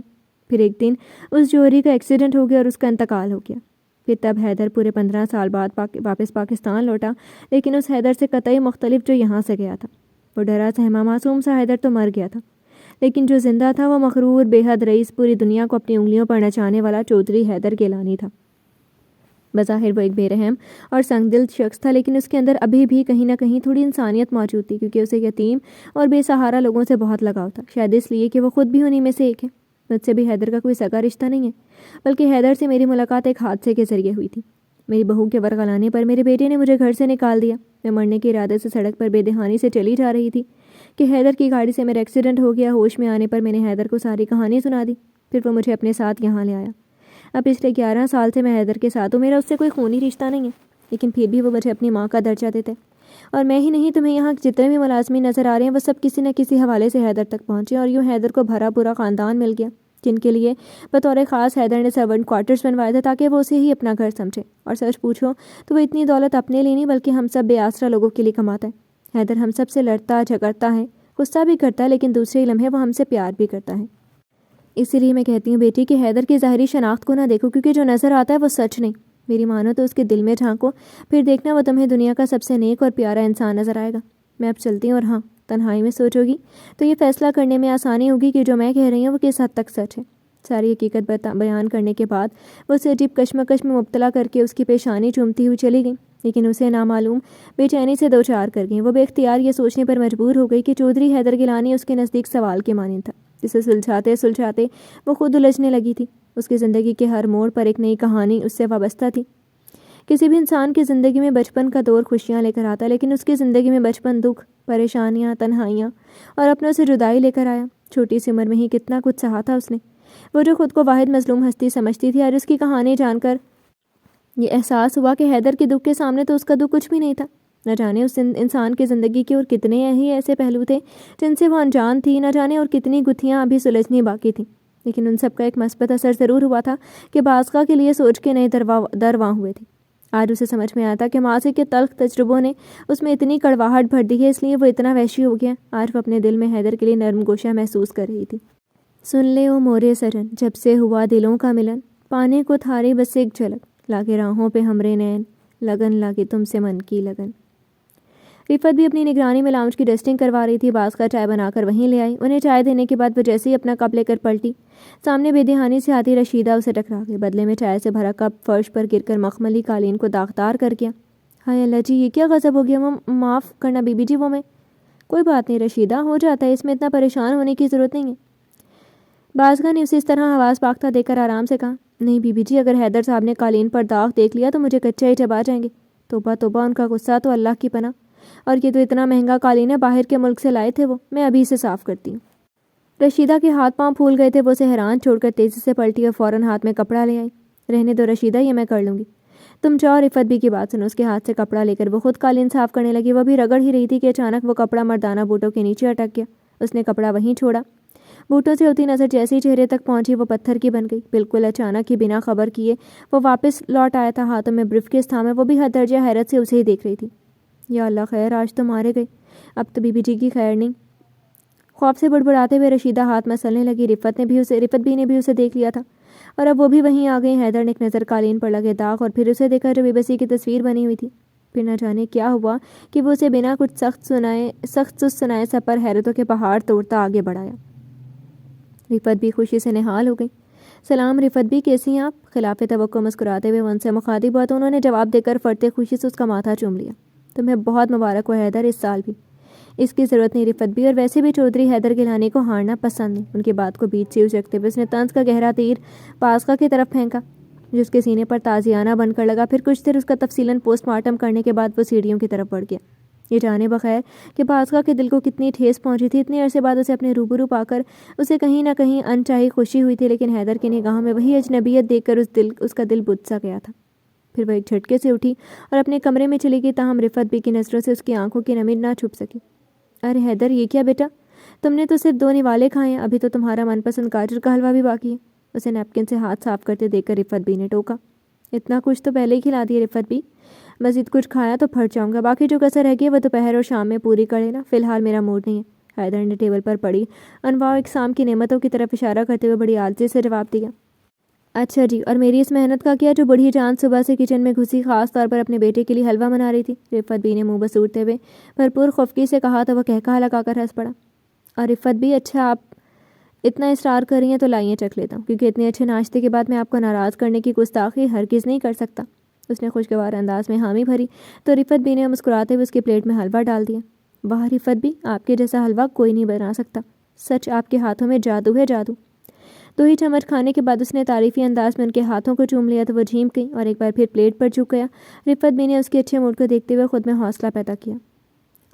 وہ میں حیدر بیٹا تم سے کچھ مانگنا چاہتی ہوں۔ قدرے جھجکتے ہوئے انہوں نے بات شروع کی۔ حکم کیجیے رفت بھی، آج جو آپ مانگیں گی وہ ملے گا، وہی حق بنتا ہے آپ کا۔ تو پھر تم نکاح کر لو بازگاہ سے۔ حملہ اچانک تھا، منہ کی طرف چمچ لے جاتا اس کا ہاتھ وہیں رک گیا، ماتھے پر شکنوں کا جال بن گیا۔ اتنی غیر معمولی بات انہوں نے کتنی آسانی سے کہہ دی تھی۔ آپ کو اندازہ بھی ہے رفت بھی آپ کیا کہہ رہی ہیں؟ خود کو نارمل رکھتے ہوئے اس نے باقاعدہ رخ ان کی طرف موڑا۔ اچھی طرح جانتی ہوں، اسی لیے کہہ رہی ہوں، بازگاہ ایک یتیم بے آسرا لڑکی ہے، اس کا کوئی نہیں ہے، اس لیے میں چاہتی ہوں کہ تم اسے اپنا نام۔ اوفو رفت بھی، آپ چاہتی ہیں کہ میں اس معمولی لڑکی کو اپنی زندگی میں شامل کر لوں؟ ہرگز نہیں۔ ان کی بات کو کاٹتے ہوئے وہ ایک جھٹکے سے اٹھا۔ اس کا موڈ یکسر بدل گیا، لیکن رفت بھی نے قطعی پرواہ نہ کی، وہ آج تخت یا تختہ کا فیصلہ کرنے پر تلی تھی۔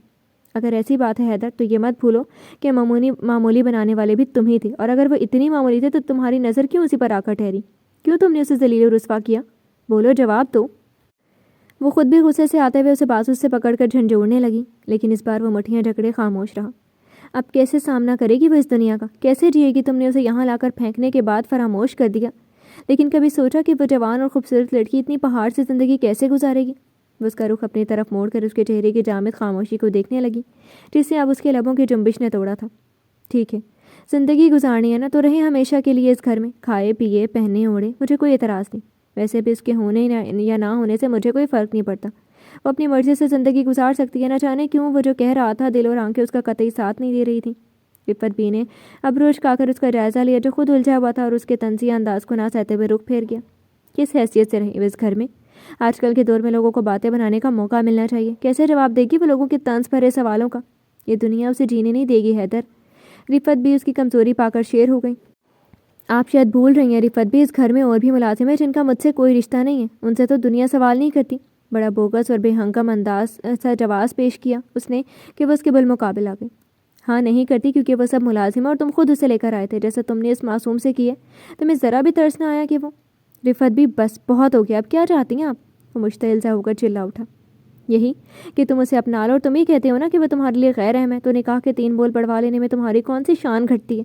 لیکن تمہارا ایسا کرنے سے اس مسکین کو جینے کا مقصد مل جائے گا، شاید اسی طرح اس کے غموں کا ازالہ ہو سکے۔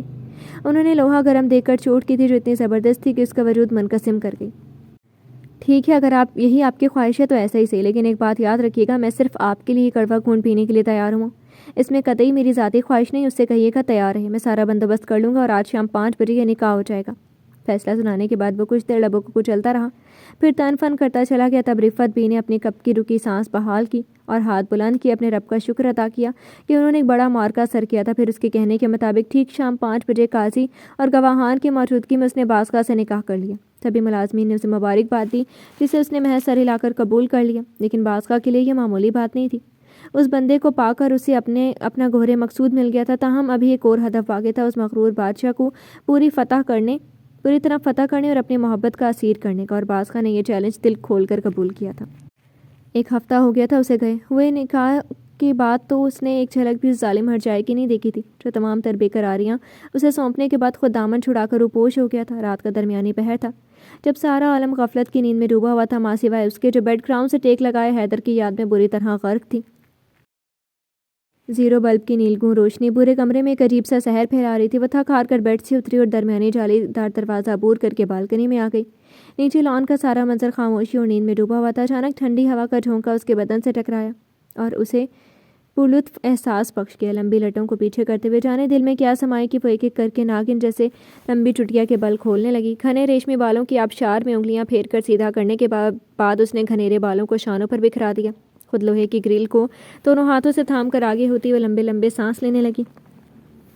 ہوا کو پھر سے اٹکیلی سوچی اس کے گھنے بالوں میں گھس کر دماغ سے ٹکرائی، پرسکون ماحول میں ٹھنڈی ہوا کی حرکت نے اس کے اندر کئی گنا سکون اتار دیا۔ اس کے ہونٹوں پر دل فریب مسکراہٹ بھر گئی۔ ہر لایانی سوچ کو جھٹک کر وہ آنکھیں بند کی اس کے سکون آمیز مشغلے میں کھو گئی۔ حیدر نے بنا آہٹ کے کمرے میں قدم رکھا ہی تھا کہ نائٹ بلب آن دیکھ کر اسے حیرت کا شدید جھٹکا لگا۔ پھر سر جھٹک کر وہ اپنے تھکے ماندے اعصاب کو سکون پہنچانے کے لیے بیڈ پر گر گیا۔ کچھ دیر یوں ہی لیٹے رہنے کے بعد اپنے سلکی بالوں میں انگلیوں سے کنگھی کرتا اٹھ گیا۔ کوٹ اتار کر وہ صوفے پر اچھال دیا۔ بیڈ کے کنارے پر پاؤں ٹکا کر وہ بوٹ کا لیس کھولنے ہی والا تھا کہ اچانک اس کی نظر بالکنی کے ادھ کھلے دروازے پر پڑی۔ اسے اپنے کمرے میں کسی غیر معمولی تجسس کا گڑبڑ کا احساس ہوا۔ یہی سوچتے ہوئے وہ متجسس نگاہوں سے آگے بڑھایا، لیکن جالی کے اس پار کا منظر اسے مبہوت کر گیا۔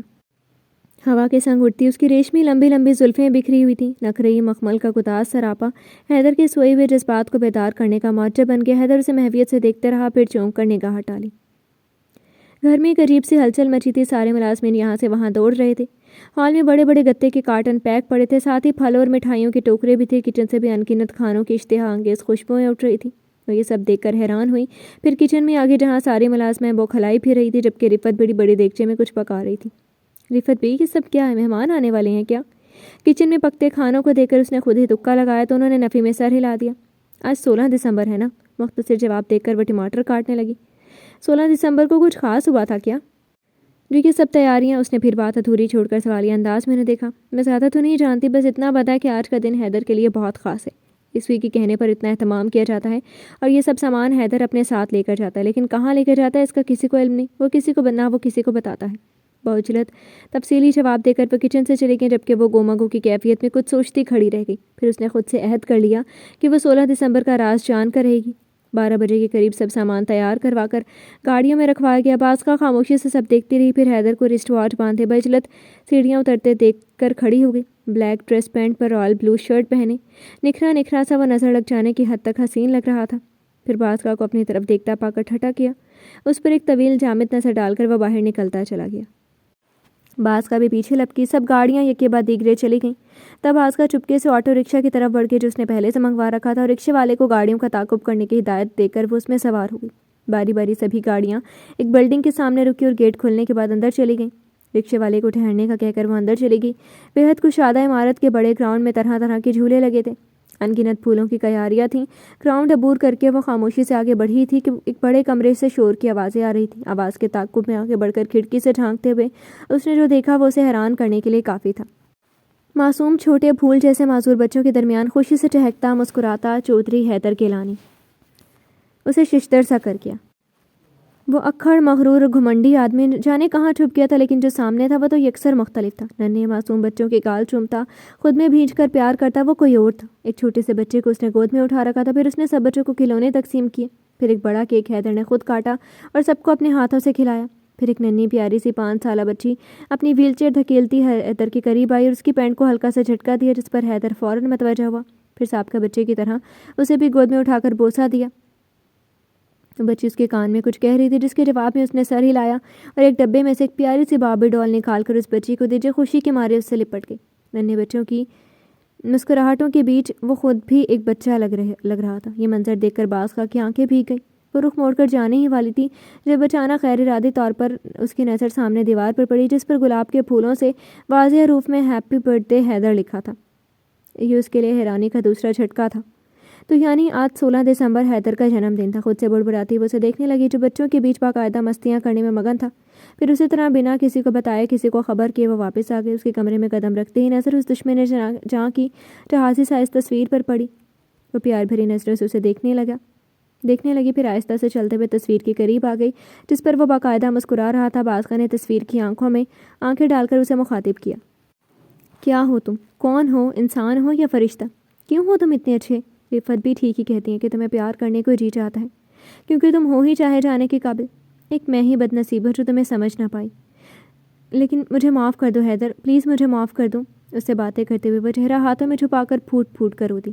پھر نہ جانے کیا سوچی کہ اس نے وارڈروب سے ایک نئی بلیک ساڑی نکالی، میچنگ جیولری پہن کر فل میک اپ کیا. خوب جی بھر کر تیار ہونے کے بعد وہ آئینے کے سامنے کھڑی ہو کر اپنا جائزہ لینے لگی. آج وہ حیدر کو سرپرائز دینا چاہتی تھی. وہ بھی اس دن کو ایک نئے انداز میں اس کے ساتھ منانا چاہتی تھی.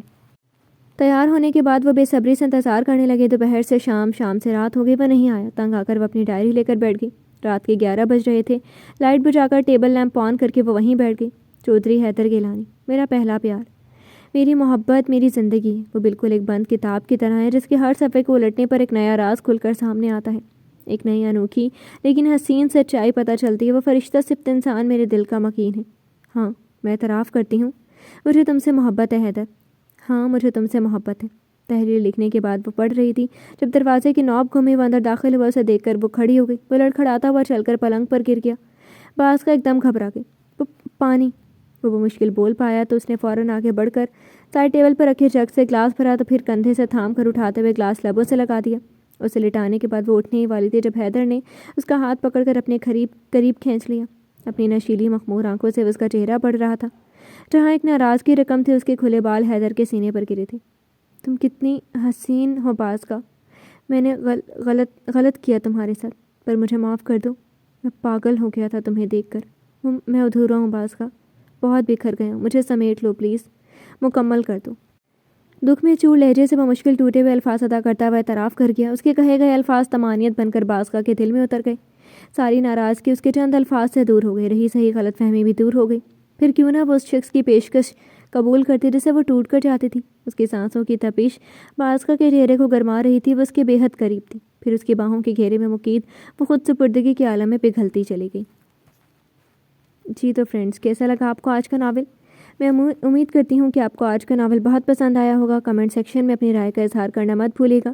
پھر حاضر ہوں گے کسی نیو ناول کے ساتھ، اب تک کے لیے اجازت دیجیے۔ شکریہ۔